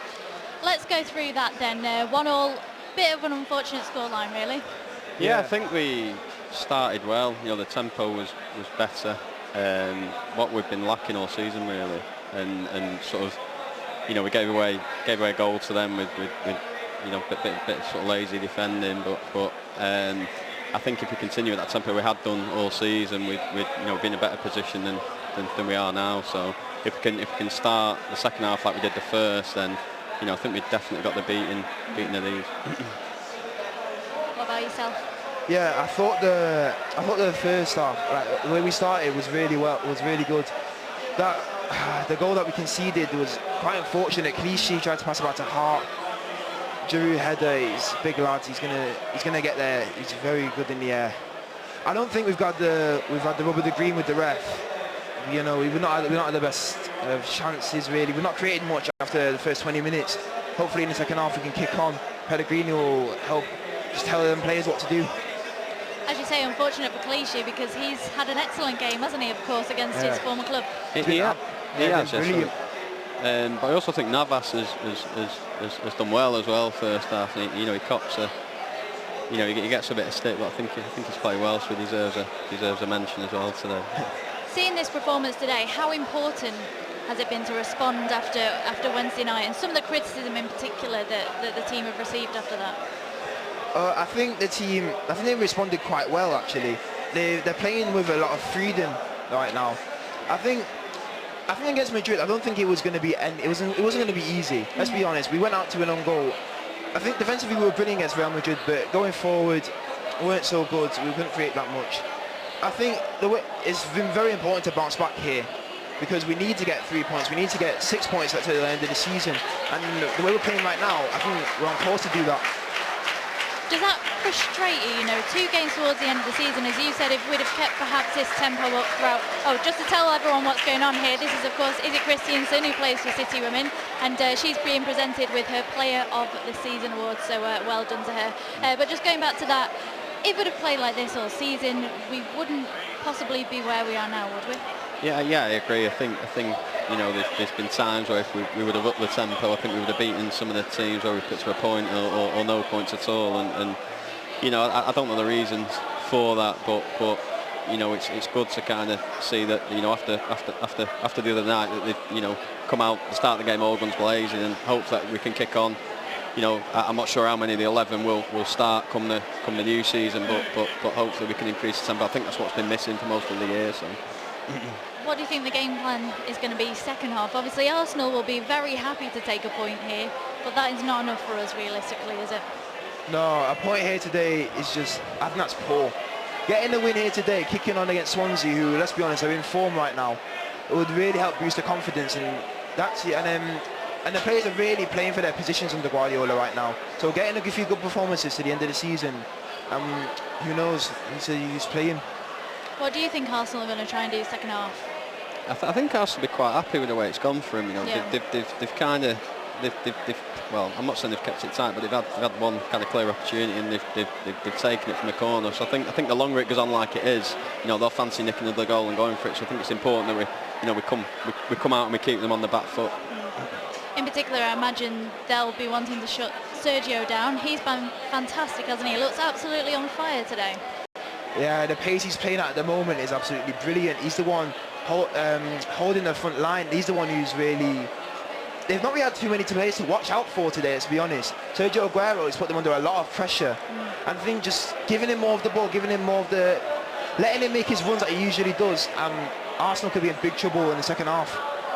He is the kind of player, isn't he? I've seen in a couple of games. He can get a bit frustrated when he can't find the space, when the balls just aren't quite falling properly for him. But I think today he's definitely out to get the golden boot by the looks of things. Yeah, I think he's one of them that can sort of go through a game and not do much, but he only needs one opportunity, and when he gets it, you know, he can take it, and you know, on the day he's better than, you know, his day is better than anybody. So he's running Harry Kane pretty close though. Do you think he's going to get golden boot second year in a row? Yeah, he's a brilliant player. He can score 5 goals in one match, and he's done that this season already against Newcastle. I don't see why not. So Wenger then, what changes is he going to be making for this second half? And if you were Pellegrini now, who would you be looking to bring on, or would you be keeping it the same? I think Arsenal will keep it the same. You know, I'd like to see Sterling come on maybe for Iheanacho, who I like, think's done great. I think it's one of the quieter days today, so I think we take him off. I think Sterling could have a good game against, you know, these type of players. And what about yourself? What do you think? Second half, I don't think Arsenal will make any changes. I think they'll be quite happy with the way it's going. I think for City, I don't think I'd make any changes just yet. I think just bring up the tempo a bit more, the same way we did in the first 15. Yeah. Maybe bring on Sterling for a bit of pace down the left side, something for them to think about a bit more. And I think we will get the win if we do that. So we'll give it 15 minutes and then possibly a change, depending on how it's going. Yeah, definitely. All right, lads. Well, thank you very much for your thoughts. Nick is much. pitchside, speaking to another fan as well. Well, I'm joined now by, I'm sure, someone who most of you, if not all of you, will be familiar with. It is our wonderful club photographer, Sharon Latham. And for those of you who don't know, it is Shaz's not her last day, but her last home game before she moves on to pastures new. Shaz, how has it been for you so far? First half is good because I've not had much to do, because I'm down at the second half attacking end and all the action's been the other way, which is great. I'm glad. And what are you foreseeing in the second half? I am foreseeing more goals and a City win. I hope so. Personally, how has it been for you? I know it's a very emotional day for you, and we've seen some of the photographers give you a lovely present earlier, and there's been a lot of emotions. So how are you feeling? Yeah, emotions are running high, trying not to cry. Without being too camera techy, I'm trying to focus and make sure I don't do any tears. But next week might be difficult, last game. But this is hard. You're doing very, very well. Thank you. I know you've been here for a long time, well, 7 years. Yep. Is it hard to pick highlights, or can you pick highlights for us? 2011 FA Cup win, dressing room, massive highlight. 2012 Premier League win, huge highlight. Pre-season trips, there's just so much, been great. And have you spoken to the lads? Has anybody mentioned, we know you're obviously very close to a lot of the players, and has anybody mentioned it today, or are you trying to keep it? I'm trying to keep it low so I don't get upset with them either, so I'll probably wait for that for next week. And all the photographers here, as we've said, are very, very fond of you as well. They've given you a lovely present. What have they been saying of it? I mean, it must be quite surreal for you. Well, it is, because they're used to me organising them pitch side, making sure I got them all sorted, so it's been difficult for them, but hey, things move on. Nothing stays the same. Yeah, well, you know you'll be missed. You'll be sorely missed. Thank you. What are you going to do next? You will be involved. You'll still be around. We'll see you at times, won't we?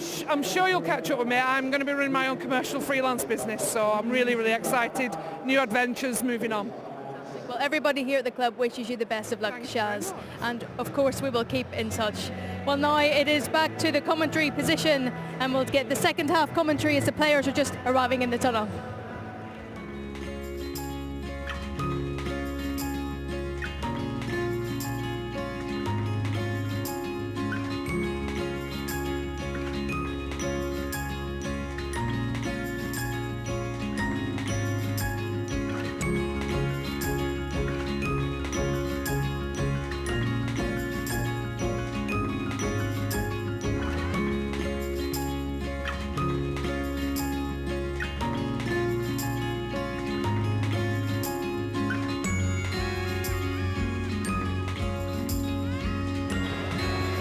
So the Arsenal players making their way out.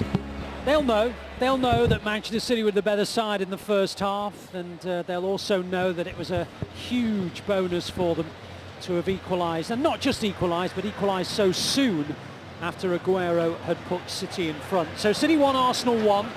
Just to remind you of the state of affairs in the Premier League table, if City do draw today, then that means that a Manchester United win, their game in hand on Tuesday against West Ham, will see City drop down to 5th. And I can dress it up any way that you want me to, but those are the cold hard facts, Chappell. Staggering, scary. I mean, at least it's at West Ham, who've had a fantastic season, the highest finish and they've their had. last ever game at Upton Park, remember? Which is again an added but that just might intensify the atmosphere more. It might make West Ham a little bit nervous, might be more of an incentive to United as well. Who knows? It's sad that our seasons, difference between really successful and not too successful, goes down to the fact that it could be Manchester United who completely and totally disappoints everybody involved with Manchester City, which is scary, really, isn't it? And the fascinating thing about the situation is we're at 1-1 at the moment. City win 2-1, they go third. The chances are they'll be straight into the group stages of the Champions League. Stays at 1-1, City could not even qualify. It's how thin the dividing line is. That's an incredibly vital 3 points today, isn't it? You've summed it up in a nutshell there. This is a must-win game. Well, City are out and awaiting the whistle from Anthony Taylor, and they get the second half underway, kicking from right to left, which is the way they pretty much always kick in the second half. And you have to say that this has been a very strange season one way or another. City have lost 5 games at home. They hadn't lost that many in the previous 3 years in total. Well, the whole Premier League has been a little bit bizarre. It's been a really strange old season, this. Manchester City began 5 straight wins, didn't concede a goal, and I remember sitting alongside you, Chappie. You said they could win the Premier League by February, and you know what? There weren't many people who were arguing with you. No. But it has just been the most... Who would have thought Leicester would have won it? Well, that's the whole thing. The champions of last year, 10th, 11th, are they? Leicester City, who only just avoided the drop. The last game, didn't they? Yeah, winning the league. Staggering. United, City and Arsenal, 3rd, 4th and 5th. Spurs, the closest challengers. I mean, it's been the most bizarre season. And I suppose in a season like this, the fact that Manchester City, by winning today, probably end up in the group stages. By not winning today, might end up outside the top 4. Sums up what a crazy year it's been. Very, very inconsistent, up and down, all over the place, yeah. Who knows why it's been so bizarre. It's been a real unique one-off for me. I mean, who would ever... 5,000 to 1, weren't they, at the start of the season? And you wouldn't have said that was ridiculous odds. It would probably be about fair, considering the season before. Although they did have a heck of a run towards the end of the season, they ended the season well, Leicester City.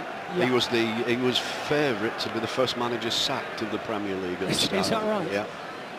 Well, all I can say is many, many, many congratulations to a side who've deserved it. They've taken advantage. Side is the key word, I think. What a team effort, every one of them. And I noticed, by the way, Chappie, how many of their starting 11 had played more than 30 games. Yeah, virtually all. Yeah, and that is such a huge part. And they've had no European competition. And not really a lot of cup competitions, because they didn't last very long in either cup competitions. So they did not. They've been able to concentrate on the league. But I think he set his stall out from the first week, Ranieri. The stories that we're getting back from what it's been like in their camp. It's no surprise to see them do well, and they are a real team. And great respect and affection for the manager. Absolutely.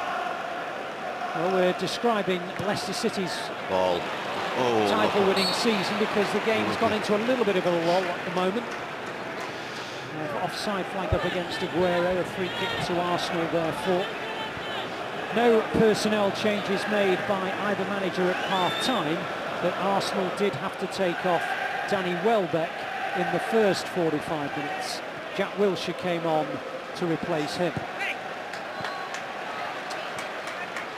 Well, City have it again in the right wing position. What a ball that was. All of a sudden, City are in the clear. And Fernandinho blasts it over the top of the bar. Great run again from Fernandinho. It was a brilliant run. And a great ball from Navas too. It just never looked like he was going to score though. You know when you watch a player... Just took it a bit too far. And you just know he's not going to score. I just knew, and the angle was getting more and more acute, and he just couldn't fire it in. But another example of how many really good patterns of play that City have managed to create. No real other City player in a great position for him to cross to, really. Either De Bruyne was coming into the box and Aguero, but a bit late. And unfortunately, but great break from him. He works his socks off. He does. Well, that's going to be the first booking, I think. Oh, hello. Yeah. Is he booking him? No, he's warned him. Mangala came sliding in. I should think so. He's warned everybody else. Well, yeah, to be fair, that's consistent refereeing, because that's the 4th bookable offence of the afternoon and still no booking. So at least he's been consistent in his leniency. And I suppose I don't mind lenient referees. There's nothing worse on the player than being penal. No. De Bruyne's booking it and Real Madrid was pathetic. Yes. Remember, it's so petty, it's not even... Yes, and then despite the fact there was... Oh, let's just wait a minute as Joe Hart punches the ball away. That was a strange old decision, and Arsenal can keep it alive, but Otamendi heads it away. And even though there was an additional referee behind the net, how they didn't send off the guy who went through on Sterling, ridiculous. I will never, ever know. Yeah. That was the definition of a reckless challenge out of control. It was a definite red card. 100%. But there was an additional referee behind the goal. Did they make any difference? Well, they ought to. I mean, I'm not saying it would have changed anything, but it would certainly have meant 10 minutes against 10 men. I think they just look at the referee on the pitch and go off his reaction and his decision. They don't seem to have the authority or the bottle to make a decision for themselves.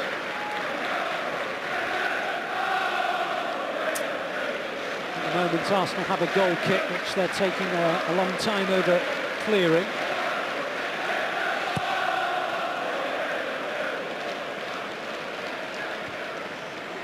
We're just seeing a replay of a cross into the box that Arsenal had, where the usual push and shove that accompanies every cross into the box was taking place, and there was a suggestion that Sanchez might have been fouled. Anyway, De Bruyne has the ball, and he's still going, De Bruyne! Yes! Yes! What a goal! What a goal! Kevin De Bruyne! Wow! Oh, great. Bottom corner, no chance check. To be fair, he's had no chance with both shots. Brilliant finish from De Bruyne, inch perfect, right in that bottom corner. Good little cut inside, very positive. That's about the best thing he's done this afternoon so far, but what a difference that could make. Now then, Manchester City, rigid, solid, discipline. Concentration now. No more silly free kicks, don't give them any corners, just keep stifling them the way they did in the first half. I have to say, that is a fantastic goal. He gets the ball in the left wing position, cuts inside, keeps on going, gets to the edge of the area and hits a shot where no goalkeeper, no matter how tall they are, is ever going to get near. And it nestles in the corner of the net. And Aguero and De Bruyne, City's 2 top scorers, have scored when they needed it most. Kevin De Bruyne with his 16th goal of the season, his 7th in the Premier League, and bear in mind how many games he's missed through injury as well. Sure. It's another one we've omitted to mention before when we're talking about Aguero and Company and Silva. I mean, De Bruyne. Absolutely. He was out for 7 or 8 games, he was, wasn't he? He was indeed, and look... At the time, he was brilliant as well. Well, this is Aguero's 28th start of the season. It's Kevin De Bruyne's 21st start of the season. Those are the kind of statistics that you have to bear in mind. How many goals has he got? Well, De Bruyne's now got 16. I wrote it down here, and now you put me out of my stride. 16 goals, Kevin De Bruyne. In how many appearances? Well, in the Premier League, 21 starts. Yeah, absolutely. But for a midfield player. Absolutely phenomenal. And he was out, I made this point before, he was out just before City played Leicester. And remember, if City beat Leicester that day, they'd have gone top of the table. Big miss, Kevin De Bruyne. Yeah. Now then, here comes City on the counter-attack. Iheanacho racing forward. Still going, Iheanacho. To Navas to the right-hand side. Oh, dear, dear, dear. If he'd have played it into Navas... Or even Aguero on his left side. They were through on goal. And the young fella, he's only 19, made the wrong decision. Experience. Great run from Navas to get in that position as well, wasn't it? Phenomenal work rate, the lad. That would have been a nice little buffer, wouldn't it? 3-1. Relax a bit then. Let me ask you a question, Chappie. How many of the Manchester City first team squad have started 30 or more games this season? And this is the 37th, remember? Hart. Fernandinho. You don't need to go on any more. That's it. That's it. Not a bad guess, was it? No, but this is the kind of point that you've got to make. Absolutely. Leicester City, 9 of the 11, 30 or more. 9 of the 11. And most of those barely missed a game apart from suspension. That's a great point, you know. I bet not many people know that statistic, but if they did, then there's an obvious reason. Absolutely. Absolutely. Why, not in particularly that Leicester won it, because that's just a remarkable phenomenon. Because you still have to be but consistent. the fact that City's had so few people had 30 plus appearances is a great significant sign towards the reason why we haven't won everything we've gone in for. Yep. As I say, Aguero 28th start of the season, De Bruyne 21st. Company. Vinny Company 9. 13 appearances. Yeah. Even Joe Hart's missed a couple of games. With injury, I mean. Obviously he's missed one through choice by the manager, but even he had an injury. Anyway, on it goes from Clichy towards Fernandinho, who's been outstanding today. Absolutely. Zabaletta's another one who's hardly played for all season. I mean, phenomenal the years he's been here. Tell me how many times has Pablo Zabaleta only played 13 Premier League fixtures since he came to the club? The answer is this season. The only time. The only time. I'm surprised it's 13. Yeah. David Silva, 22 starts this season. Staggering. The list goes on and on. Yeah, it's a great pointer. Yep. Anyway, City have it inside the Arsenal penalty area, but it's in Arsenal possession now.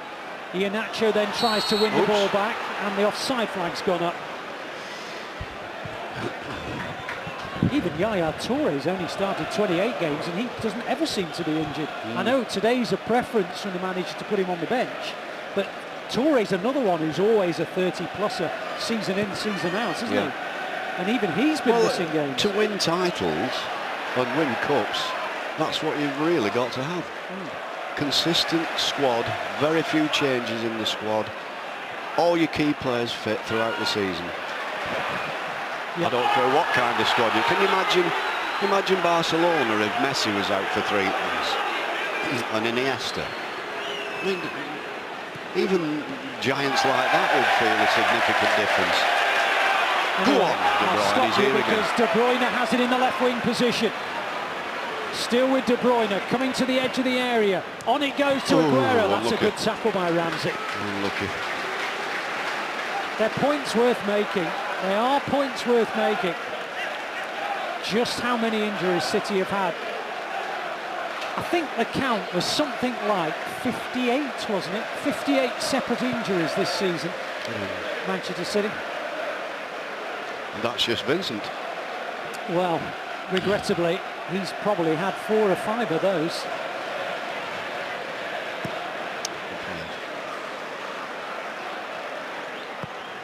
Joe Hart thumps it away.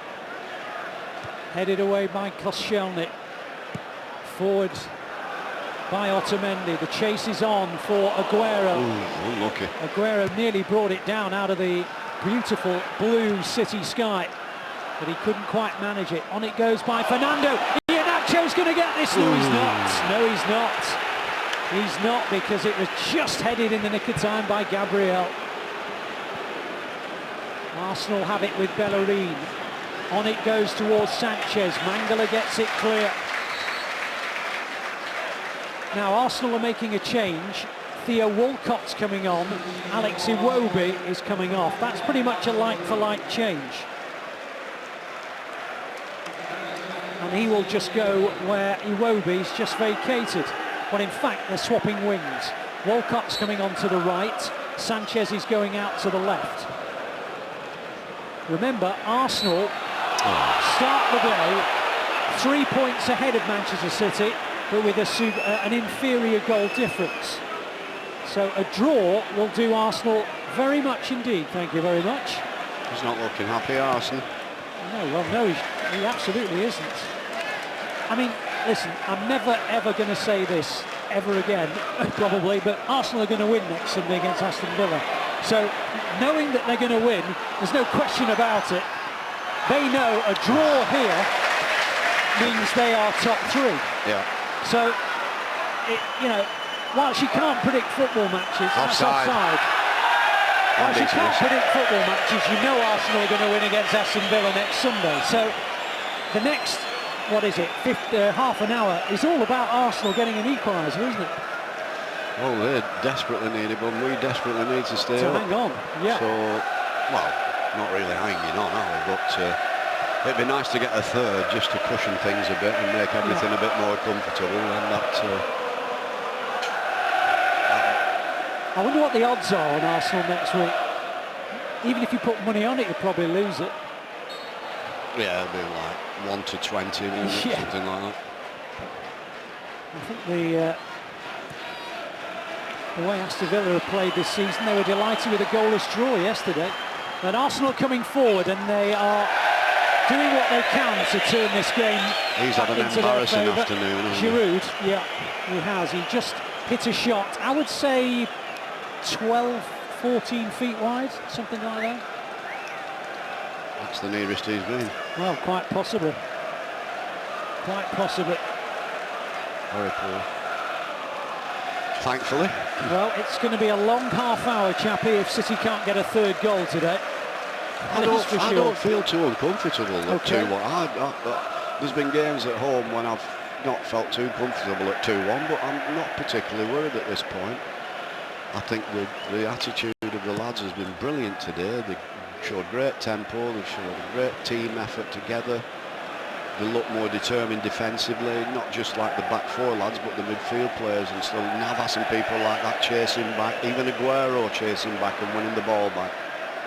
And then you've got the obvious work rate of De Bruyne as well, and even Kelechi, he'll graft back. Fernandinho and Fernando, so solid in there defensively. Brilliant for us, so I'm not too worried at the minute. There's a lot of activity on the sideline, and I have to say my gut feeling is that he might well withdraw Iheanacho and bring on an extra midfielder. I don't know, what do you think? Yeah, I wouldn't disagree with that. Delph possibly. I can't see Giroud lasting 90 minutes for them either, can you? No, I don't think Yaya will... You don't think Yaya will come on? Not at 2-1 at this time of the afternoon, no. Okay. Well, Iheanacho has it at the moment. He plays it to Fernando. Fernando out wide to Clichy. Clichy in the left wing position plays it back to Fernandinho. Fernandinho's pretty much on the halfway line, and he plays it back to Mangala.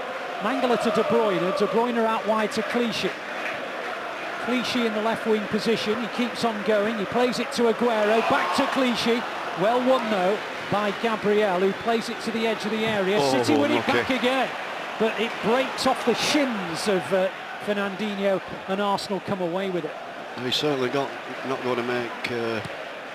he's going to certainly leave Fernando and Fernandinho in that position. They've been outstanding today. Yeah, I think Iheanacho would be the favourite, and whether it be Yaya, possibility, but I would probably lean more towards Delph in this situation. But Delph or Yaya to come on in midfield, that's for sure. I don't think stick with the Aguero up front.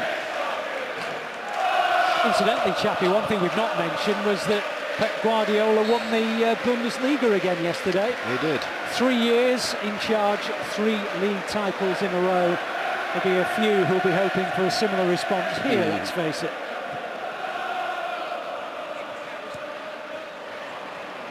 Pep Guardiola. That's the hope, isn't it? Who will take charge of Manchester City after the German Cup final, which is Bayern Munich against Borussia Dortmund. That's some farewell game, isn't it? When is that? That is the same day as the English FA Cup final, on the 21st of May. Anyway, Arsenal have the ball.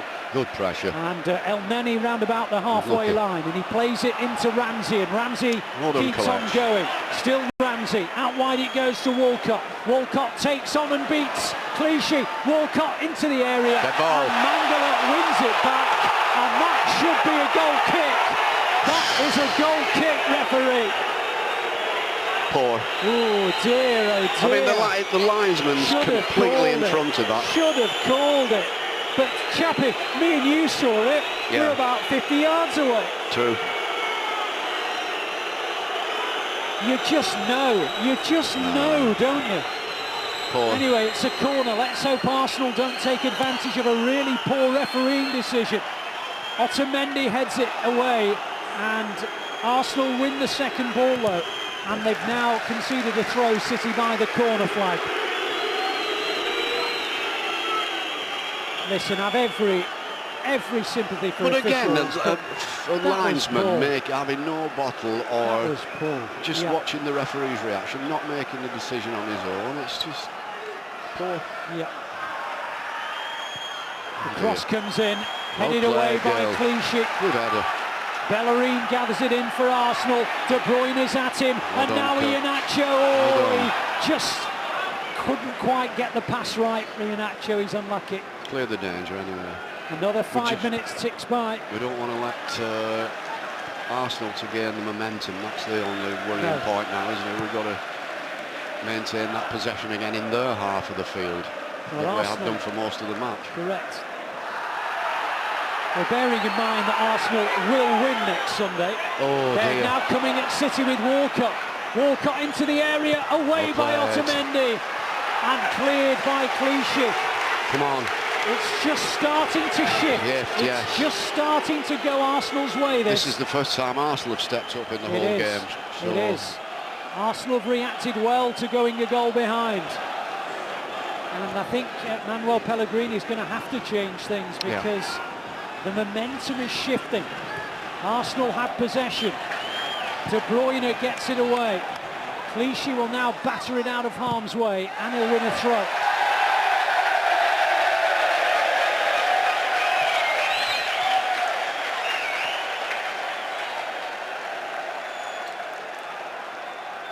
Well, the cheer, by the way, was because Clichy won the throw, and the assistant, who didn't spot that it was a goal kick before, did spot that it was a Manchester City throw. So, Manchester City throw. Clichy in the left-back position, helped on by Iheanacho. Helped on by Ramsey, though, back towards Walcott. Giroud towards El Neni.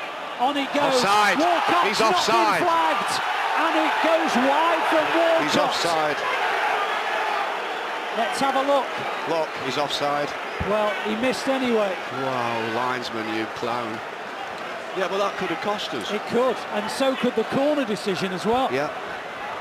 He's looked lively since he's come on. Well, he's a lively player, Walcott. I have to say, by the way, I've picked up several newspapers in the last 2 or 3 weeks where he's been linked with City. Theo Walcott. I mean, obviously you can't believe everything you read because City would have signed about 11 or 12,000 players by now. But in the last week. Yeah, but you do take the point. Yeah. Anyway, Arsenal have the ball inside City territory, and they've had it a lot in City territory in the last few minutes. And they're on the edge of the area, and they've scored! Sanchez! It's 2-2! You knew it was coming, and they've got it, Arsenal. And City have got to go again. Zola's coming on, I think. Sanchez makes it 2-2, and Arsenal have pegged City back again. And the momentum was shifting. You could see it in front of your eyes, and Sanchez has hauled City back. And remember, City have to win this game. City must win this game, or it will be advantage Manchester United in the race for Champions League football. Yeah, they've certainly had the momentum for the last 5-10 minutes. Walcott's made a definite improvement to their outfit. Yeah. And they looked, since they went 2-1 down, they've obviously stepped up, haven't they? They did. We haven't been able to handle it. They did. And thanks to the officials, we haven't been able to handle it either, because they haven't helped us at all. Well, they've got to go again, Manchester City. Come on, lads. In fairness to Arsenal, they suddenly found an extra gear, and Manchester City were backpedaling, and it was not against the run of play. City come again though. Played in towards Aguero. Arsenal try to knock it back to Petr. Petr thumps it into the air. Won by Sagna. Headed away by El Neni. Giroud now has it. Plays it inside to Ramsey. Navas helps it on. Raheem Sterling's about to come on for City. And Iheanacho guides it across the face of the goal. De Bruyne goes to try and retrieve it. Yeah, here's De Bruyne. That's changed the substitution, It has, very much. Iheanacho might still be the man that makes way, though. We shall see. Here's Clichy in the left wing position. Inside Arsenal territory. On it goes, away by Bellerin. Cleared as far as Mangala. Mangala plays it, not a great ball. Wilshere wins it for Arsenal. Fernando gets it back. Referee says a foul. Look at Arsene. He's complaining and they've got the foul. Yeah, it is Iheanacho that's coming off. I thought it might be. And it's Raheem Sterling. What an opportunity for Raheem now. He can only bag the winner in this key game.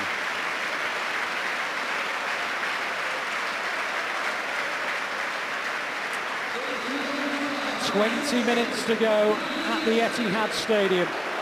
Manchester City 2, Arsenal 2. City have led twice through Aguero and De Bruyne. Arsenal have responded both times. Initially through the header from Giroud, second time through Sanchez. Ball. Now De Bruyne's onside for City. De Bruyne gets to the edge of the penalty area. That's a foul. That's a foul by Bellerin. At last the yellow card. At last the yellow card. And Bellerin's the man to receive it. It's a free kick to City, right on the edge of the area. It doesn't look as though it's shooting territory. But then again, De Bruyne did try and score from a similar position against Real Madrid. Watch this for a body check and the replay. Well, Bellerin said, if I don't, sorry, in fact it was Gabriel, I beg his pardon, it was Gabriel, not Bellerin. I put the wrong man there. Fortunately the referee didn't. It was Gabriel who got booked.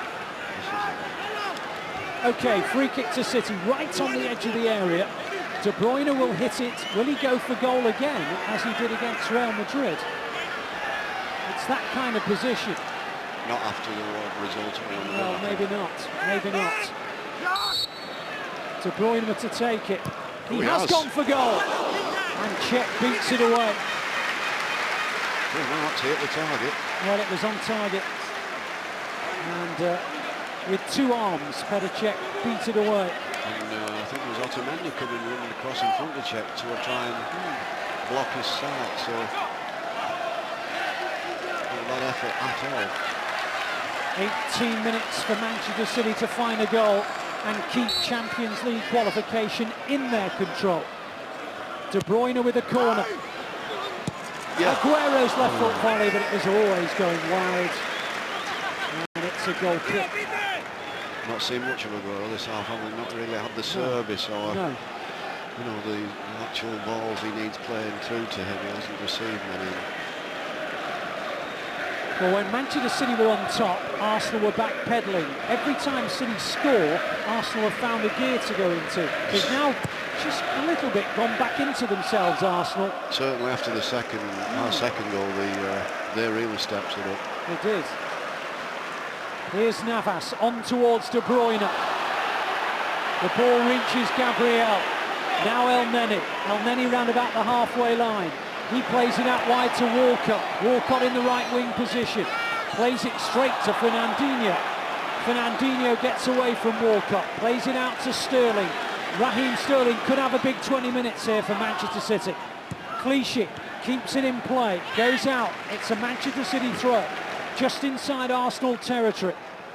A draw today and City will be 2 points ahead of Manchester United, who, if they beat West Ham, will be ahead of City going into the last day of the season. Here's Aguero round about 25 yards out, and Neni in front of him, still with Aguero. On to De Bruyne. Well played. Goes to Aguero! Oh! Right. What a phenomenal move as well. Brilliant skill from Aguero. Great run, great flip from De Bruyne first time. Unbelievably unlucky. Arsenal are going to make their final change, by the way. And what's this for it's brilliance? Coquelin, a defensive midfielder. Coquelin is coming on. Oh, he's so close at the far post. It really was. That would have been one of the goals of the season, and it would have meant so much to Manchester City. Coquelin's coming on. We'll see what Arsenal's intent is by who they take off.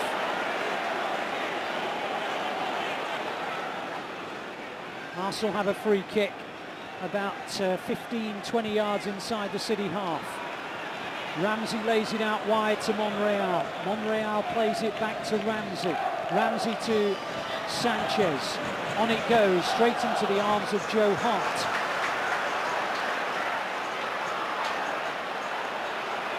"15 minutes to go. Joe Hart thumps it forward. De Bruyne's not going to get to that. Gabriel does easily.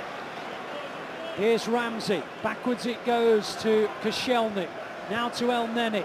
On it goes to Monreal in the left-back position. He presents it to Fernando. Now Navas in the right-wing position. City throw. Arsenal going to make their final change. Coquelin's coming on. Who's coming off? Well, it's El Neni, so it's like for like.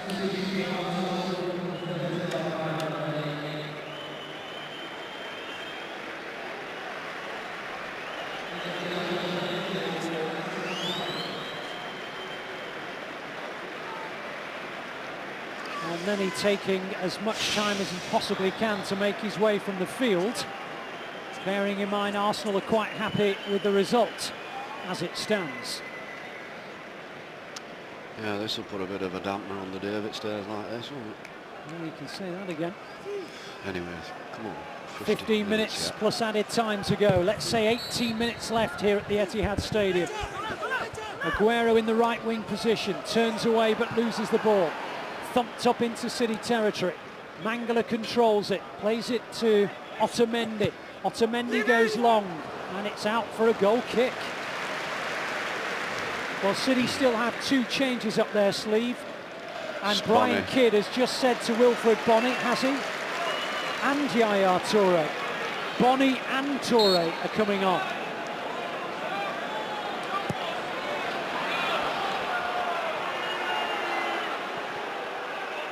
At the moment, it's in City territory. Otamendi helps it forward. Arsenal win it back. Otamendi makes the challenge. It's away by Mangala. Headed back in by Gabriel, but only as far as Raheem Sterling, who's headed it straight into the path of Coquelin. But it breaks for De Bruyne. De Bruyne turns away from trouble. He's round about the centre circle. Goes outside to Navas. Navas has Sagna on his overlap. Goes instead towards the ever-willing Fernandinho, but the ball's been given away. Could be... but tactically it could be Fernando that comes off. I mean, if he's going to try and get more men forward. City have the ball with Sagna. Free kick to Manchester City. Another bookable offence challenge goes unpunished, but it is at least a free kick to Manchester City. Now Wilfred Bonny is going to come on, and it will be interesting to see who's being withdrawn. Yaya Toure's coming on as well. Surely it can't be a forward player. Well, Navas is one of those making way. Fernando, do you think? Well, it's got to be one of the holders, hasn't it? Yeah. And Fernando.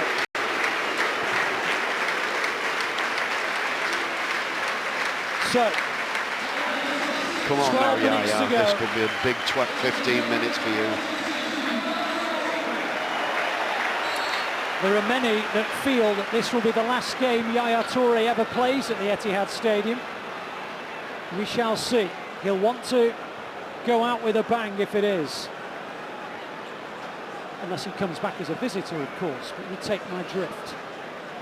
City have 12 minutes to go. Mangala on the halfway line, plays it out wide to Clichy. Clichy on towards Sterling. Sterling towards Bonny. Bonney holds it up quite well, plays it to Yaya Toure.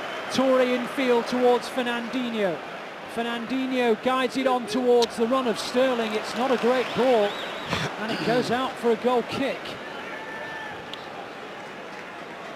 Manchester United supporters are Arsenal fans for the day, and they'll be very pleased indeed with the work of Arsenal Football Club so far. Don't get me wrong, Arsenal have got plenty resting on this themselves, and the last thing on their minds is helping out United. But that will be one of the subsidiary effects of a 2-2 draw.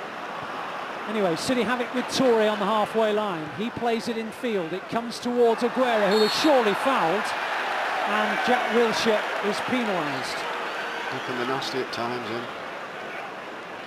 And he left one on Aguero there, and it's a free kick to City. Him. Toure takes it on towards De Bruyne. It was unlucky, and Koscielny makes a good challenge, and Arsenal try and bring it away. One back though by Otamendi. That's another bad foul. Surely there's a yellow card at some stage. Just one break, one bit of brilliance, one piece of stroke of luck in that box, just to get us that chance for another goal. And I'm sure we won't concede after that. Surely they'll tighten everything up and concentrate. Well, Toure has it. It's getting that other goal though, isn't it? No, that's the... Both goals have been absolute quality. 10 minutes to go. City will take the scruffiest goal of the campaign. They'll take anything. Sagna tries to keep it on. Can't quite do it, but he wins a throw. It's in the right wing position, level with the edge of the penalty area. City have a throw. They certainly have the weapons out there to find a goal. De Bruyne's out there, Sterling's out there, Bonney's out there, Aguero's out there, Toure's out there. So many attacking weapons. Can one of them provide what will prove to be a massive goal for Manchester City? On it goes towards Bonney. It's a strange old clearance, and Cech can't get to it, and it's a corner. Get the big guns up.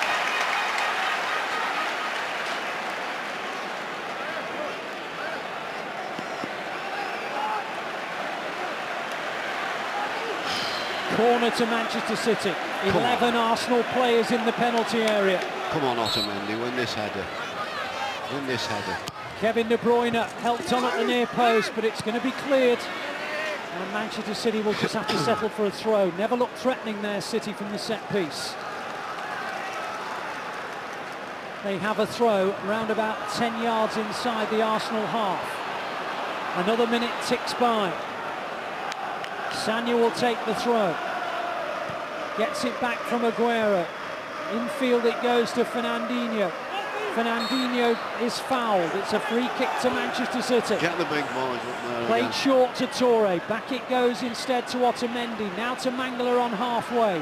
Outside it goes to Clichy, but they're still round about the halfway line, City. Raheem Sterling passes up the responsibility, gives it to Clichy. Now Toure. City are trying to get that balance between not rushing it, but also knowing they're running out of time. Sterling wins the throw around about 10 yards in from the corner flag. Huge 8 minutes for Manchester City. Cannot afford to do anything other than win this match. So what size chest are his trousers? What size chest are his trousers? That's an interesting line. I don't know, 38 chest? That's where his pants went to. That's what... bounce. The bounce is going towards De Bruyne, but it's not going to get there. I think they're Simon Cowell pants. I think we can get them ready-made like that, can't we? I think they're Simon Cowell's pants. I think you might be right. Toure has it, plays it in field to Otamendi. On it goes, it's a poor one. Suddenly Arsenal have it. And they've given it away. And Raheem Sterling goes in field. And now Yaya Toure advances. Still going Toure. He still goes. It breaks for Aguero battling. City on the edge of the penalty area. Aguero tries, poked it too far, and Arsenal will get it away. It's retrieved by Mangala. Back it goes to Clichy. Clichy now in the left wing position. Everyone knows the significance Take him on. of this scoreline. Here's Aguero. Aguero turns, keeps on going. It bounces off his shin though, and it's cleared as far as Otamendi. Otamendi now to Fernandinho. Fernandinho to Toure. City camped inside Arsenal territory. On it goes to De Bruyne, but out it goes for a goal kick. Another minute goes by, 6 and counting. Wow. Plus, there'll be at least 4. Well, there were... That's 10 minutes. Yep, there were 5 substitutions in the second half for a start. So they can say 10 minutes. Let's hope you're right. Hadacek gets the ball away. Up in towards City territory. It's come all the way out to the far side, but Mangala wins it. And Arsenal have a throw.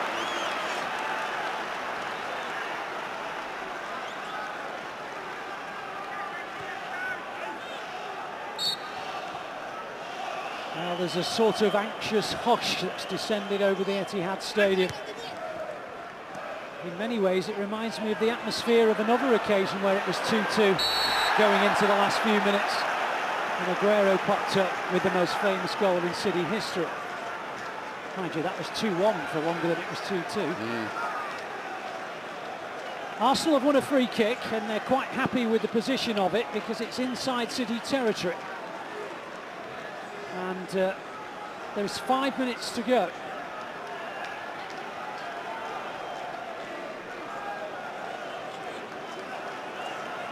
They're not really committed than that many men forward, Arsenal, but it's still a dangerous ball and offside.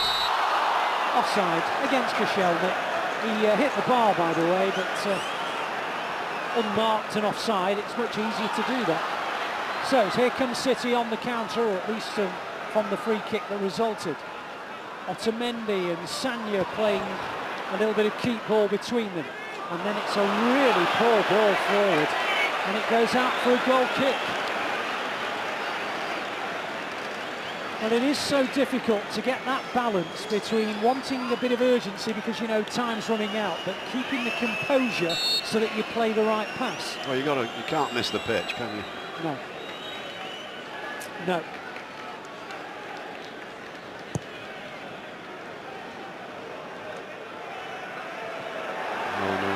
Way by Clichy, helped on further by Sagna. Come on, man. And it breaks for Aguero. It's going to be a Manchester City throw inside Arsenal territory. 4 minutes to go, says the big scoreboard in the left-hand corner as we're looking at it. Manchester City 2, Arsenal 2. A draw opens the door for Manchester United to get 4th place.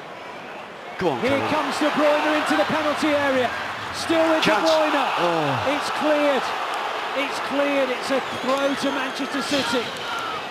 3 minutes to go. De Bruyne felt he was impeded. Anthony Taylor didn't. Toure now.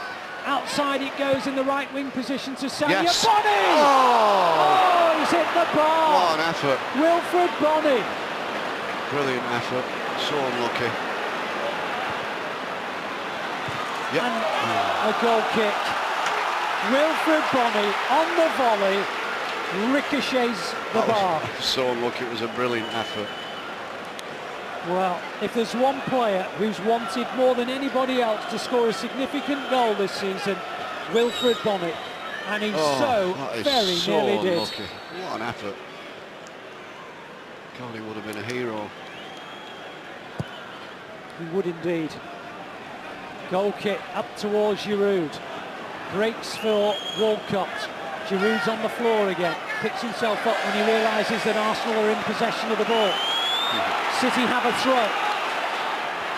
Fernandinho inside City territory. Won by Wilshere. City throw. 2 minutes and counting. Back it goes to Mangala. He knocks it towards Otamendi. Otamendi then to the right-hand side, but he's not played it just yet. Now he does. Sagna gives chase. He'll do well to keep this in play. And it's a goal kick. Manuel Pellegrini tells his players to keep it calm. Try to play the right pass even though time is against them.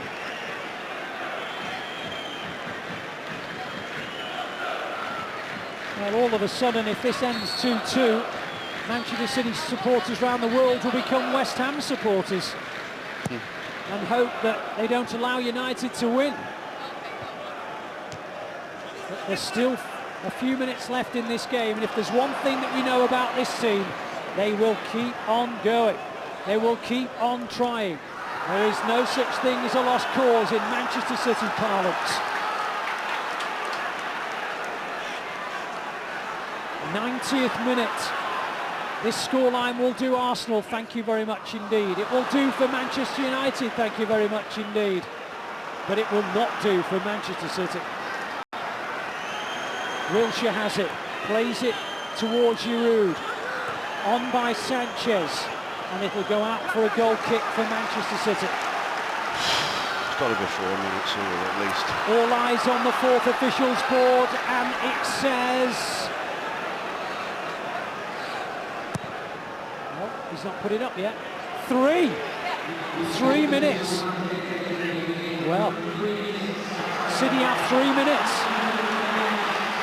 Here they come with Clichy, entering stoppage time in the left wing position. Plays it to Toure. Toure's lost it. Won back by Otamendi. Free kick to Arsenal. Yellow card for Otamendi. Well, they're going to take as much of these 3 minutes as possible to take this free kick. It's a free kick right on the halfway line. And Arsenal have the ball where they want it. And then, bizarrely, they took it short, which I don't quite understand. And City have it with Sterling. And he plays it forward. No, I don't think he did understand that. I think there was a bit annoying at that. Here's Pellegrini now advancing into City territory. Now Giroud. Giroud tiptoes forward. City win it back, but only momentarily. And it's another free kick and another yellow card. And all of a sudden, Anthony Taylor can't wait to bring out yellow cards. He's waited long enough. And Fernandinho goes in the book. And there's now 1.5 minutes of added time. And there is a look of resignation around the Etihad Stadium that City are going to have to rely on West Ham to do them a favour. Scary. I mean, with a bit of luck in the first half, we'd have been comfortably a couple of goals up. We should have been. And we had 62% possession, I think, to start with. And we did create some openings, and they scored out of the blue. So on the whole, it's pretty disappointing. Yeah. Anyway, there's time yet. Not much of it. City haven't even got the ball. They have now with Sterling. Go on! He goes to Aguero. Aguero's onside, but Gabriel gets there. Manchester City throw. 1 minute of added time to go. On, Bonny turns, plays it to Sterling. Sterling runs into trouble. It breaks for Bonny. Towards Toure on the edge of the area. Toure out wide to Clichy. Back to Toure again. Have City got one more twist in the tail? Toure smashed away though by Arsenal. Fernandinho tries to wrestle it back, and Arsenal win it with Giroud. And they've won a free kick for the challenge by Fernandinho. And I'm afraid that's the end of the game, I would imagine, for Manchester City. 15 seconds, I beg your pardon, of added time between between Manchester City and United having the initiative.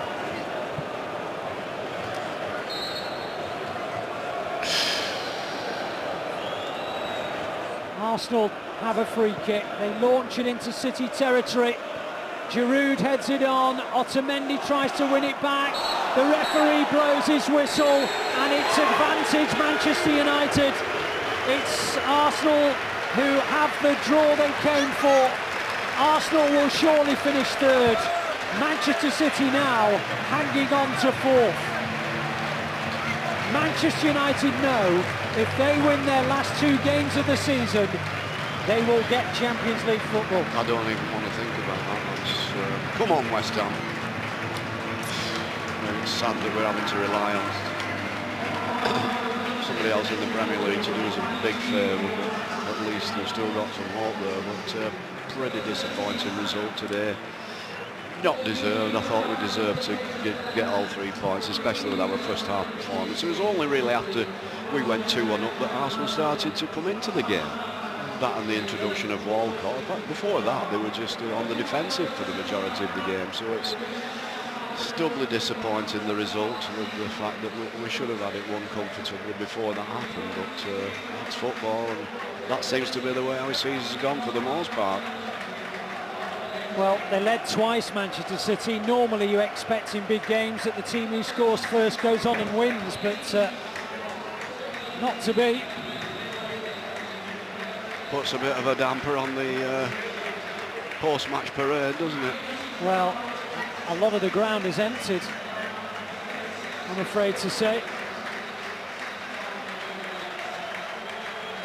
Just shows you the expectancy nowadays compared to 6, 7, 8 years ago. I mean, there's no comparison really, is there?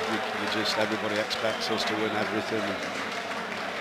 It's not easy when you don't quite live up to those expectations, sometimes through no fault of your own, you know, suspensions, injuries, players out of form. The injuries have played a key part to key players, I think, in our season, but you can understand sometimes the fans' frustration when they're so close to so many things, and you know, they go out of the semi-final of the Champions League, and then there's a possibility now they may not finish in the top 4, which is staggering really when you think about it. It shouldn't have to come down to this. Well, the most incredible thing of all, I think, is the fact that it could be Manchester United of all teams. They've had a woeful season.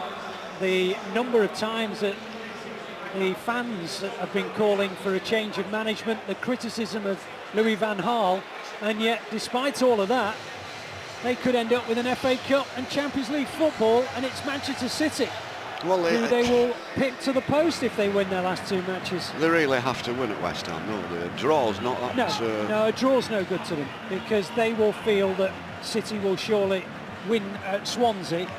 If we needed to. If we needed to. Yeah, that's the bottom line, isn't it? All eyes on West Ham then on Tuesday, boys. Well, there's enough incentive for West Ham United.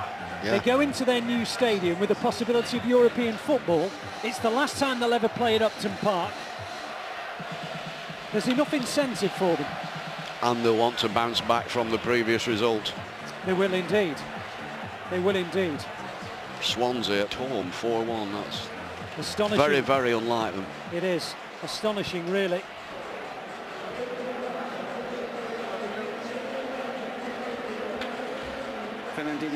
Of course, the other thing that's worth bearing in mind is that West Ham, the only way West Ham can finish above Manchester United is by beating them as well. So there's plenty of reasons why Manchester United won't win at Upton Park. But in the season they've had, if you'd have said to them, win your last 2 matches to get Champions League football, they'd have bitten your hand off. For sure.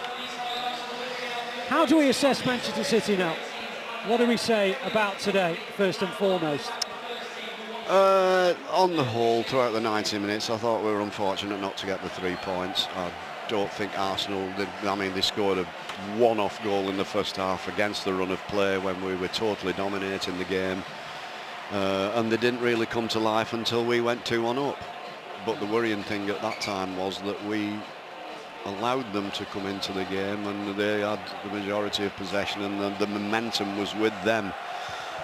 So I suppose you could say we were slightly to blame for not combating that increase in performance in Arsenal. But over the 90 minutes, I think we deserve the 3 points. And it's just the way the season's gone, I think. It is. On neither occasion did they stay in the lead for long enough. No. True. Both occasions. I mean, the first one in particular, but even the second one, because game management starts kicking in, doesn't it? Well, the difference between the first one and the first one was completely against the run of play. Yes. There was no momentum with them at all. It Yes. was a freak event that they got in our half. Yes. But then after our second goal, we went 2-1 up. Then they did seem to get more possession. They pushed more men forward. They played more controlled in our half, and they looked dangerous. We could see that Arsenal goal coming, couldn't we? That was the problem. Yeah, it was no surprise when it came, I suppose, in that sense.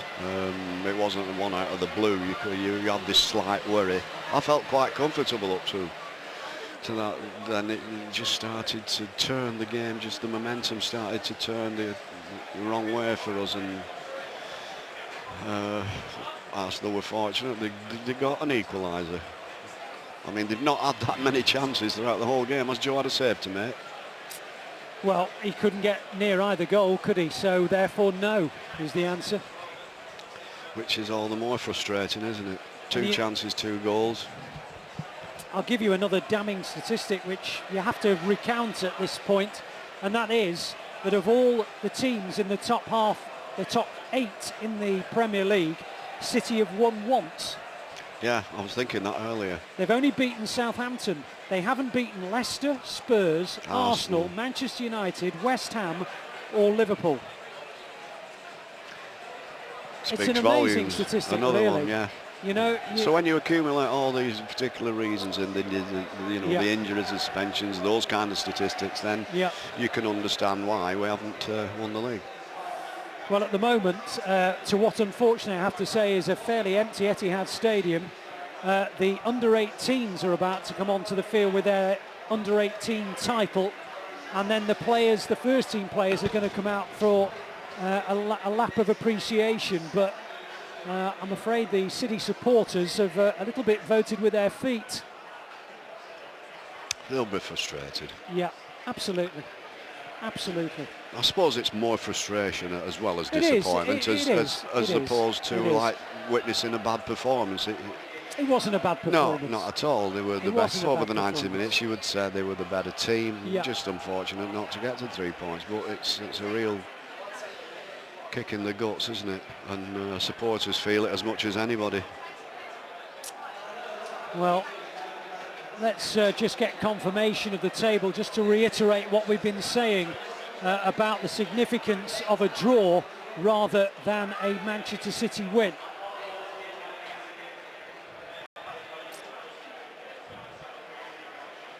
Just coming up on your screen in a moment. Just to confirm, Manchester City will be 2 points ahead of Manchester United with a better goal difference. That's the bottom of the table. But this is the area that matters most. Arsenal 3 points ahead of City, and although they've got a worse goal difference, they're playing Aston Villa at home, so they're gone. City now can't catch Spurs, so they've gone. It is quite simply between City and United for 4th. If Manchester City draw their last game and Manchester United lose at West Ham, that will be enough. If Manchester United draw at West Ham, then City have to beat Swansea to be safe. It's as simple as that, Chappie. The bottom line is United win their last 2 games. Curtains. It's over. I don't think United will win at West Ham. I think that'll be a draw. There'll be a lot of City fans who'll be watching that match. Who's United's last game? Well, it's Bournemouth at home. Bournemouth at home.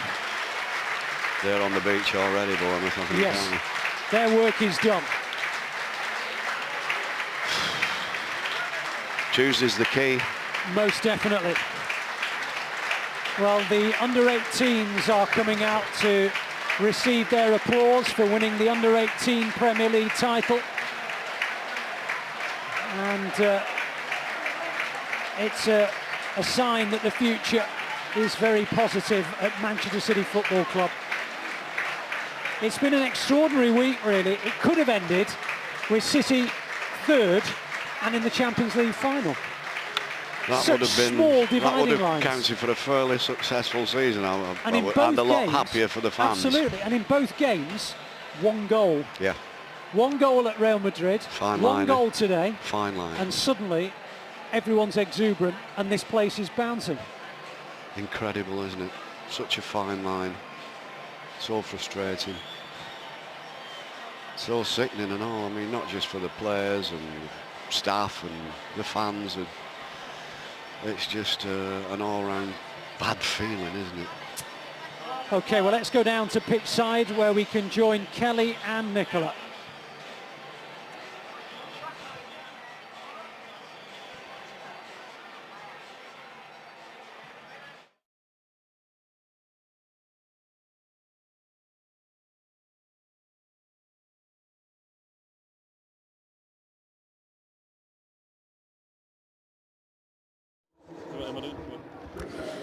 All right, well here we are pitch side of course. I'm joined by David McDonnell, or Disco from the Mirror as we like to call him.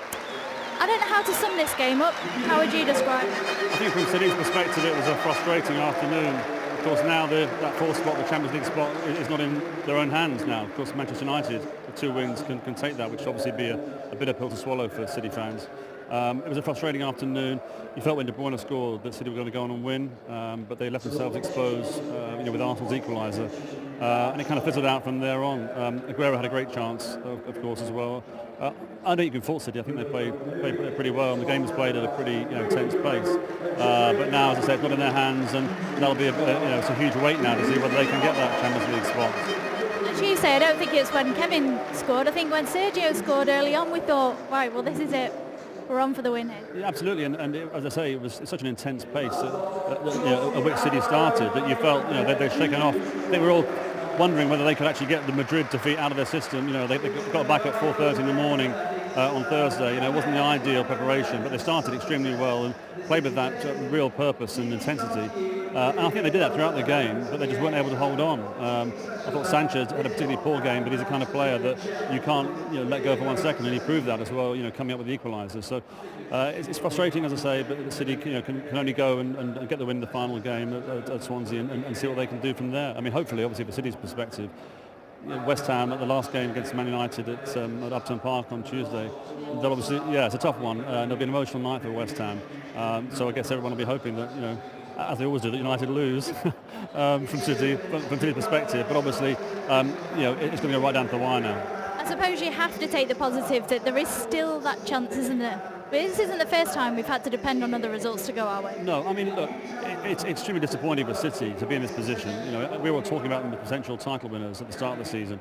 Of course, now we're talking about them, scrabbling around to get fourth spot. And of course, with Pep Guardiola signed up, he wouldn't have expected to be playing the Europa League next season. So there's so much riding on the last game and so much riding on the end of the season for City. So Manuel said on Friday it would be a disaster if they didn't get in the fourth spot. I know that's an overused word, but in terms of the sporting context, it would be for this club.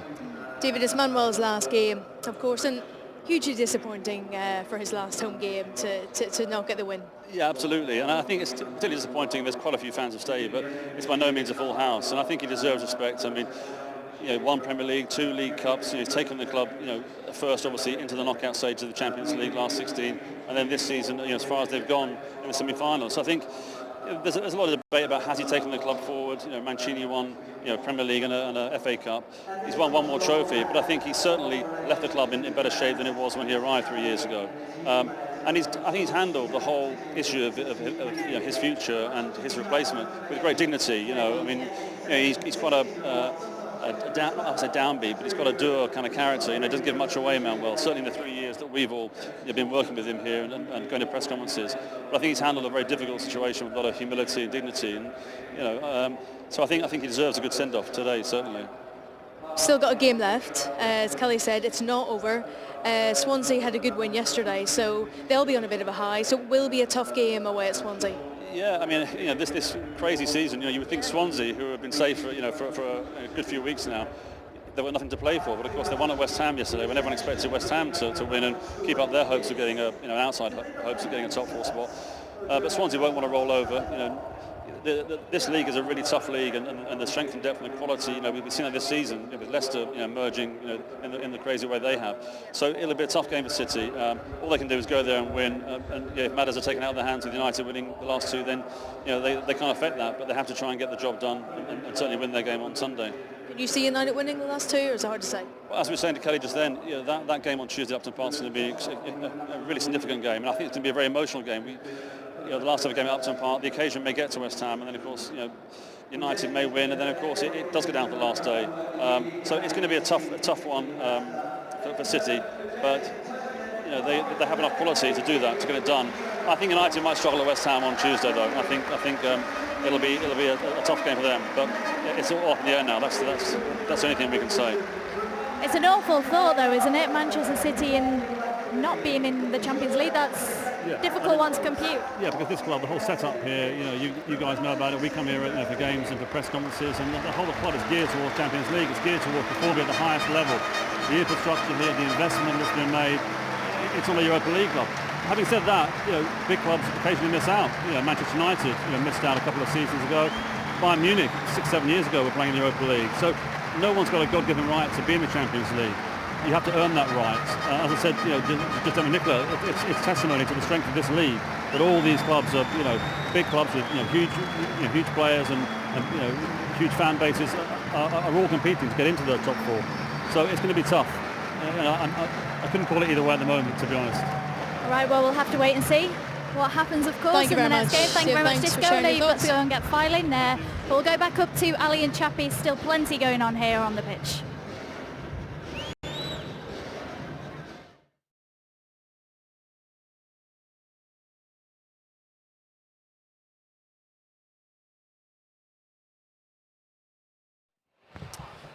Well, the players have come out. Myself and Chappie were just commenting on the fact that in 2014 and 2012 they came out to fireworks, the Premier League trophy presentation, everybody in the ground jumping up and down, and unfortunately today, and I understand why, and we all understand why, the vast majority of fans have left the stadium, but Manuel Pellegrini is going to say farewell.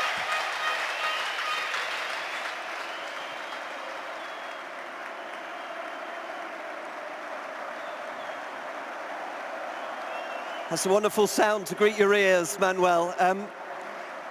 It has been 3 years where you've delivered 3 trophies to these supporters. You must feel their support and you must feel their emotion towards you on this final home game you have here.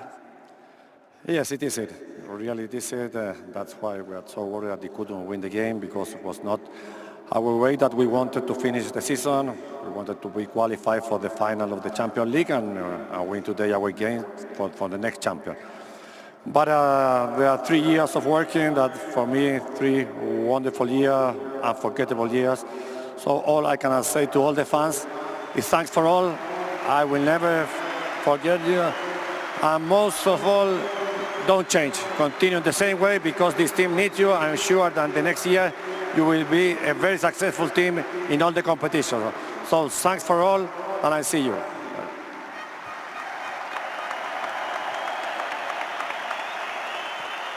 So on behalf of all these people applauding and singing your name, Manuel, thank you, and have a look at this. Hello and welcome to the Etihad Stadium for the opening game of the 2013-2014 season. Manuel Pellegrini's era as Manchester City manager begins.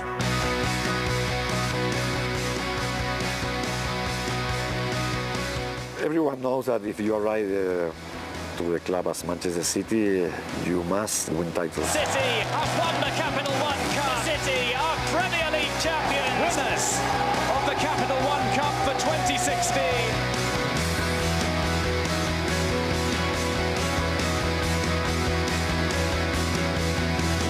What do you think it takes to be a successful manager in the Barclays Premier League?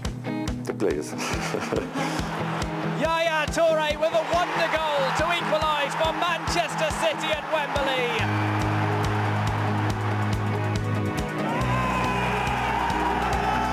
Manuel Pellegrini claims his first silverware on English soil. I think we play very well. We scored 4 goals. I think it's not easy to score 6 goals against Arsenal. We scored a goal that was very important, and we scored 2 goals. It's not easy to score so many goals, because we always want to score more goals. The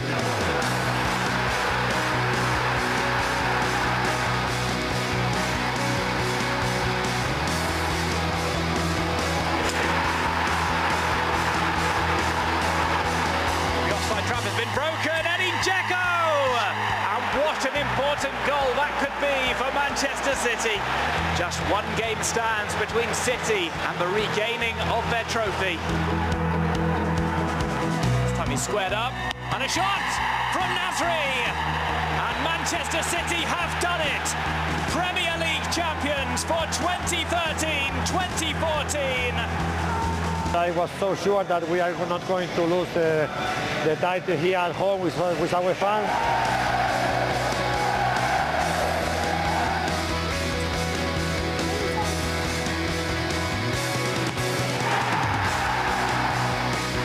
tries his hand to another one. Manuel Pellegrini gets his trophy.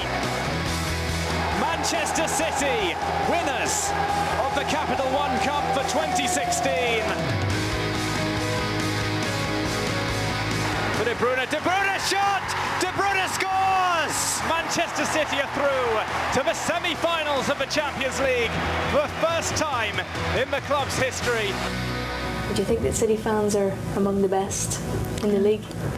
Well, I'm absolutely sure.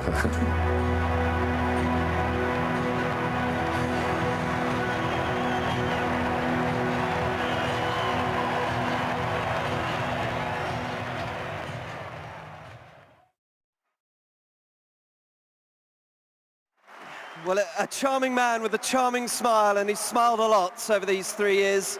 Manuel Pellegrini. I'm here with Joe Hart, who's captain for the team today. Joe, you've spent 3 years with a gentleman who has brought those trophies to this wonderful club. A word, please, about your manager. Obviously, we've enjoyed our time under Manuel. We've won a couple of trophies. We've battled for a lot more.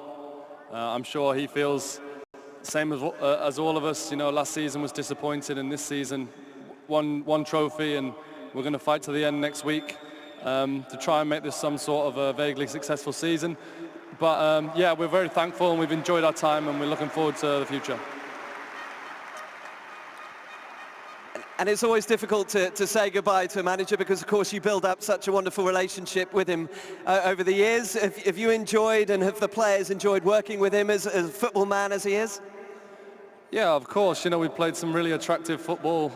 We've set some impressive records in the league as far as entertainment goes. When we won the league with, you know, first to 100 goals. And, you know, we've looked to improve every year. It's a club in the last couple of years that's trying to go on an upward rise, and trophies are a part of our DNA now. So we're very grateful for what we've done. We've got one more job to do next week, which is really important. But, yeah, we're very thankful for our time. And finally, you'll carry those fans with you next weekend, no doubt, and beyond. A word about what they've been for you this season. Yeah, a special note from the players. You know, it's a really tough thing to support a football team, especially Manchester City.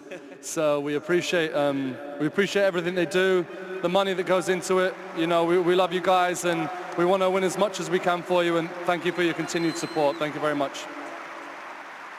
Well, thank you to Joe. To all of you, thank you for everything, and it's now your chance to say thank you to them. If Joe, you'd like to lead your team down to pick up your families and on a appreciation lap here at the Etihad Stadium. Ladies and gentlemen, after another season, Manchester City.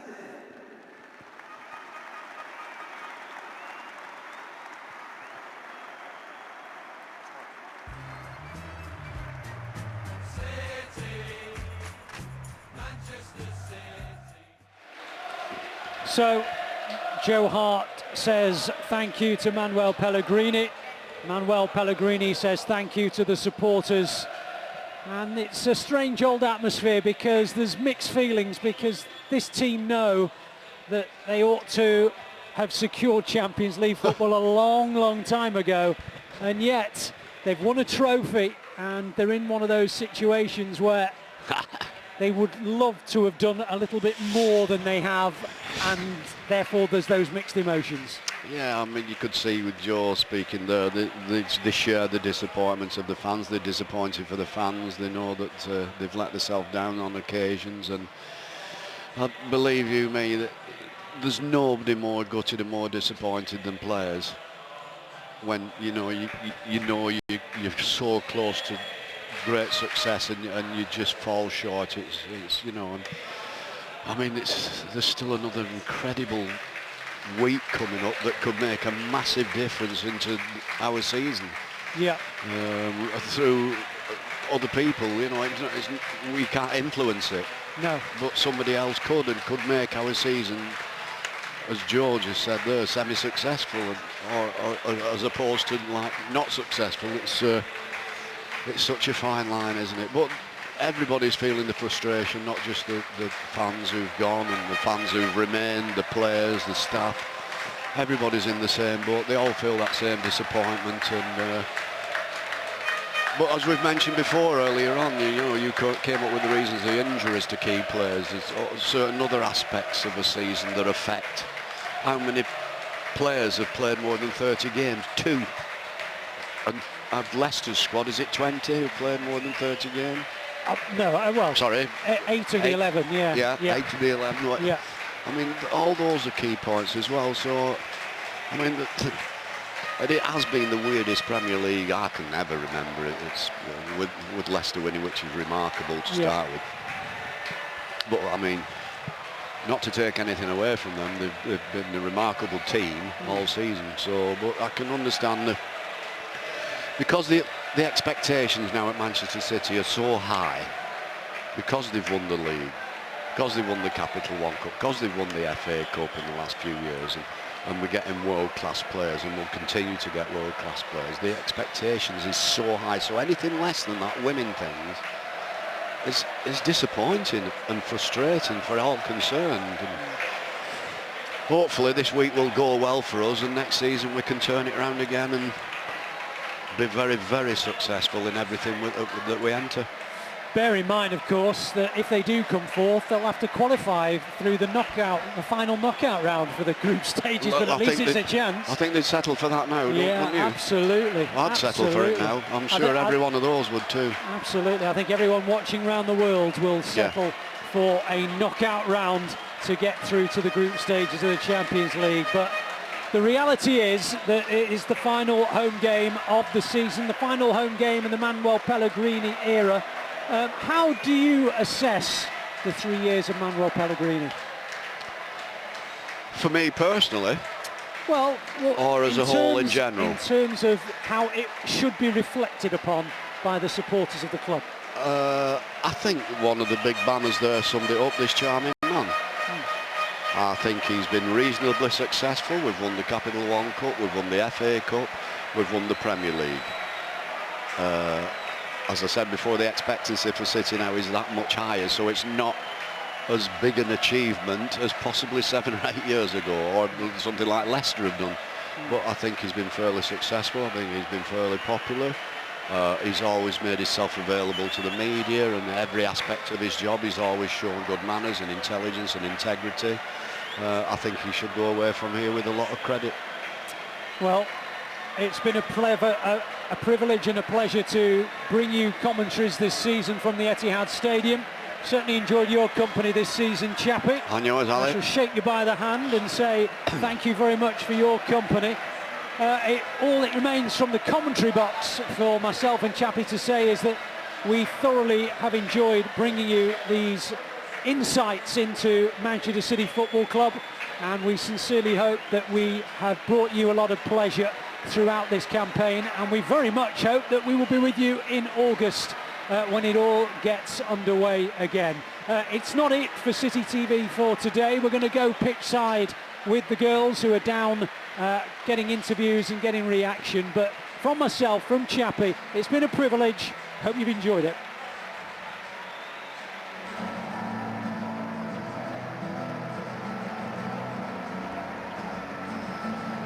Okay, well, joining us pitch side here, we've got Adam, Julie, Theo and Sonny. Is that right? Yes?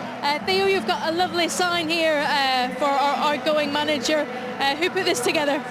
My mum. Yeah? And it was a nice send-off for Manuel today, wasn't it? Yeah, but we could have done it with a win, really. We could have done with the 3 points. We could have. What did you think about the game today? We played well at times, but also we were a bit sloppy at the back sometimes as well. So how important then is Swansea next week, and hoping obviously that other results go our way? It's quite important because we have to finish in the top 4 for the Champions League to let Pep be in the Champions League next year. Julie, what were your thoughts on today's game? I thought we started much brighter. I thought we were going to actually do it. We went to Real Madrid during the week, and I think that was a much better performance. A couple of sloppy giving the ball away, 2 goals. I don't know. We've got to wait and see now what happens with Manchester United during the week against West Ham. But let's hope we still do it. We were unlucky at times. Just didn't go away. Oh, yeah, exactly. Missed a couple of chances. Bonnie hit the bar right at the end. Excruciating. Yeah, it's very unlucky, but you do make your own luck, and you've got to have done it before the last game in the season. It's not over yet, and we still have plenty of hope. Yes, there's plenty of, not over till the fat lady sings, so no. What an emotional farewell to Manuel there, wasn't it? I think it's a sad farewell. I feel quite sad about it. He's such a nice, dignified man. I mean, he's supposed to get 5 trophies in 5 years, is that right? And he's got 3 in 3 years. I think he's done very well. I feel sorry for him, really. How will you remember him? I remember him always, yes. We won the league, we played fantastic attacking football. The Negredo and Aguero partnership was one of the best I've ever seen. Of course I'll remember him. And some great buys. We've got Kevin De Bruyne, so yes. I think a lot of the fans here will have some very fond memories of Manuel, or this charming man as they call him. And I don't think he's made any mistakes with the press. I think probably the worst thing was the Pep leak, which perhaps wasn't great for him. But everybody knew that Pep was coming. But I would have liked it to be left till he'd left, really. But no, I think he's been a very good manager for Manchester City. Pass over to Adam with Kelly. Well, we've just been watching the last of the players walking in there, haven't we? Oasis blaring out. It's been a beautiful day. Strangely, an emotional farewell. Yeah, I thought he set up his team perfectly. I thought he did a great team. And if we'd have played like this against Real Madrid, I think we would have done a lot better than what we did last game. But it's just a shame it came as a draw. It's his last game, a home game. I wish it could have been a better victory. End of an era, of course, with Manuel going. How would you sum up his tenure here at City? Well, he's been amazing. He's won the Premier League, FA Cup. He's got us to the semi-final. No one's ever got us to a semi-final before in the Champions League.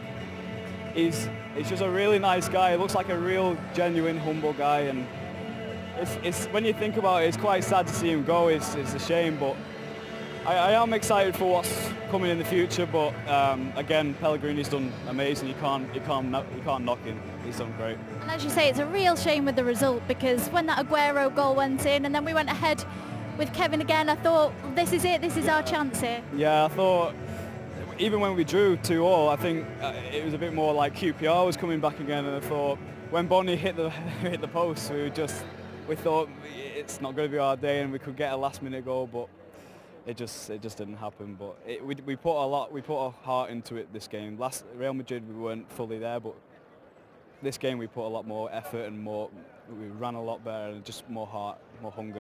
So it's just a shame. Well, top 4 is of course out of our hands now, but there is still a chance. So you're holding on to that hope. Yeah, well, it's United, isn't it? So Van Gaal might slip up for us. You never know. But to be fair, I doubt they will. But you just have to be fingers crossed. So if they can do us a favour, we'll hopefully take it and get in the Champions League and go on for the next season. I don't know if you just caught that behind us then. I think it might be the next Martin Di Michaelis was just warming up.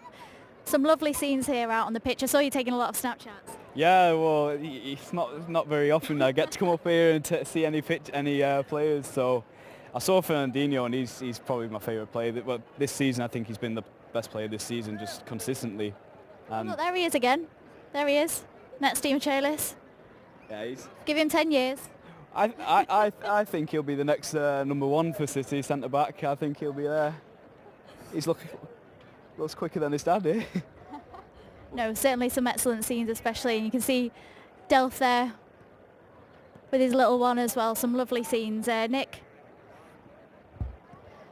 Okay, well, I'm joined now by Brian from Dublin.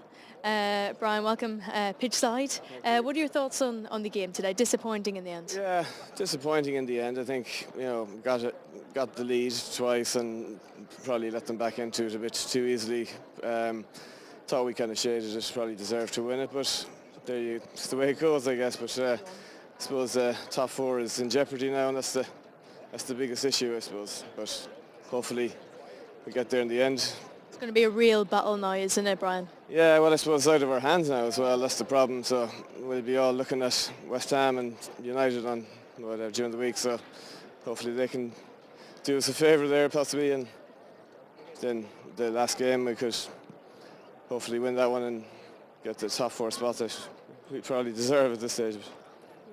Well, we'll see how that goes during the week, but as you say, it really is out of our hands, but all we can do is go to Swansea and do what we have to do. Well, that's it, yeah. Like, if we had, I suppose if we had in our own hands, it'd be straightforward enough just to a final win, but as I said, see how it goes Wednesday night and then do the business hopefully on next Saturday or Sunday, next Sunday, yeah.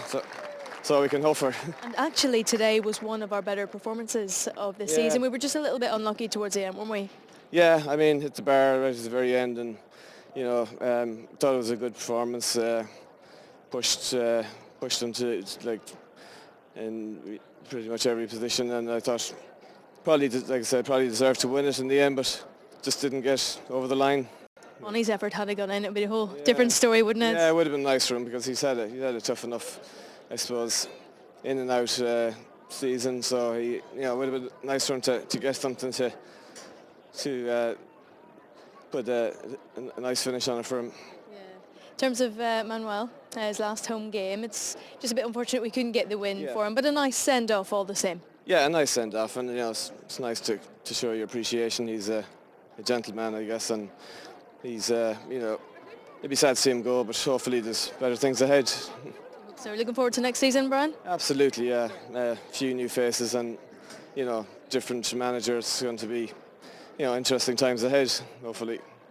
Hopefully. So thank you very much, Brian, for speaking to us here. I'm going to give you this ball. It's a little bit deflated, but you can take that back to Dublin with you. Yeah, and give it to the kids. Why not? We'll take a look now at what's going on. Some of the players are still on the pitch. Oh, we've got Shaz. We couldn't end the show. We couldn't hand over without saying one last word to Shaz. Shaz. It's been emotional. It's been emotional, but I'm not going to cry because I'm fine. Because I've been busy, I've got lots to do now. I've got to upload. Got to keep it together. I've got to keep it together. You've got I'm professional. Photos to edit. I've got photos to edit. I've got things to get out. Players will be mindful in for pictures. Yeah. There's a lot of family shots. Exactly. And then tomorrow I'll wake up and ball. Yeah. Shaz, I know you're an absolute fan's favourite. Have you got a final word for them? I know they've loved you during your time here at City. City till I die. Thank you. Thank you, Shaz. Thank you, I'm going. Can't put it any better than that, can we? She might go off for a little cry now. We'll miss her. We'll really, really miss her, won't we? Well, good luck to Shaz, and it's a goodbye from us. It's a goodbye from us. Thank you very, very much for joining us. We will, of course, be there midweek, but last CityTV Live of the season. Yes, thank you very much for joining us this season on CityTV Live. We will, of course, be back next season, but for now, stay tuned, and Manuel Pellegrini's presser is coming up shortly.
Hi Manuel.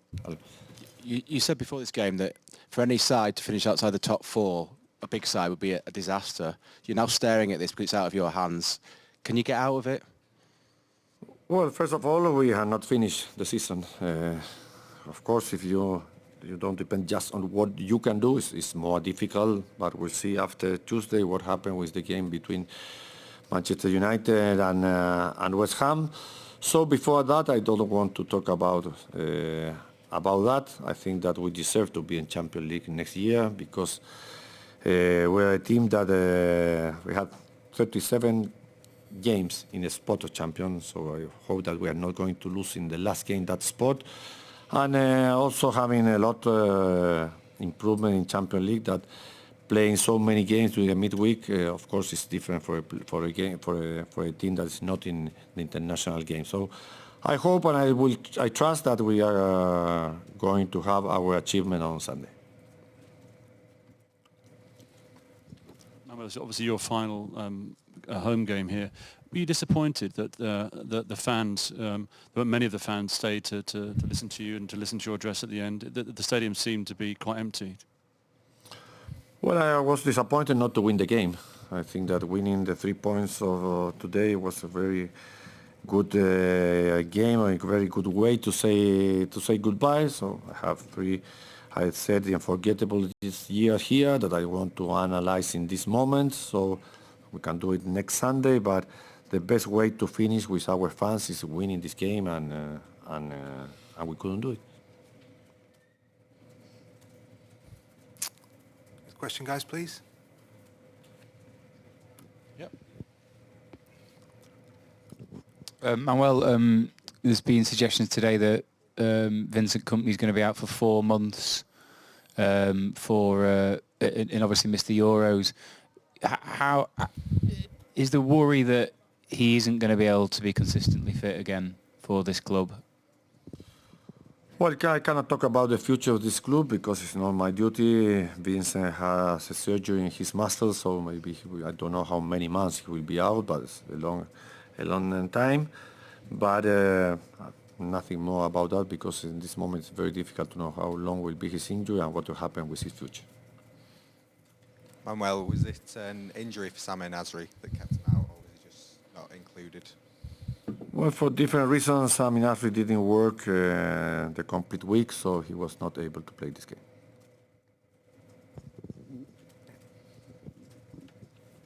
Do you think your players sort of wilted under the pressure today then, knowing what was at stake? Is that why you couldn't win the game? No, I don't think. If you talk to me about pressure, maybe on Wednesday we felt the pressure of that game because it was not our normal team. I cannot regret or complain nothing about the team today. I think that we played a good game, especially the first 45 minutes. We conceded very easy goal, I think, for Arsenal. But really we have played with a high pace. We play making good moments, having a lot of attempts during the whole game. So if we didn't win this game, well, because we conceded 2 goals. But I don't think that we felt any pressure. I think that was a good game for the team. Manuel, you said with Nasri some different issues. Can you explain what they are? No, that's a matter in this moment. I tried to choose the team, the players that I thought that was their best moment for this game, and I think for different reasons was not the case of Sam. But he's not injured? No, he's not injured. So is it an attitude issue? Sorry? Is it an attitude No, issue? it's not attitude. No. It's not attitude. It's what, tactical reasons? No, not tactical reasons. He was sick 2 days during the week, so was not able to play. Anyone else? Okay. Thanks. Thank you. Bye.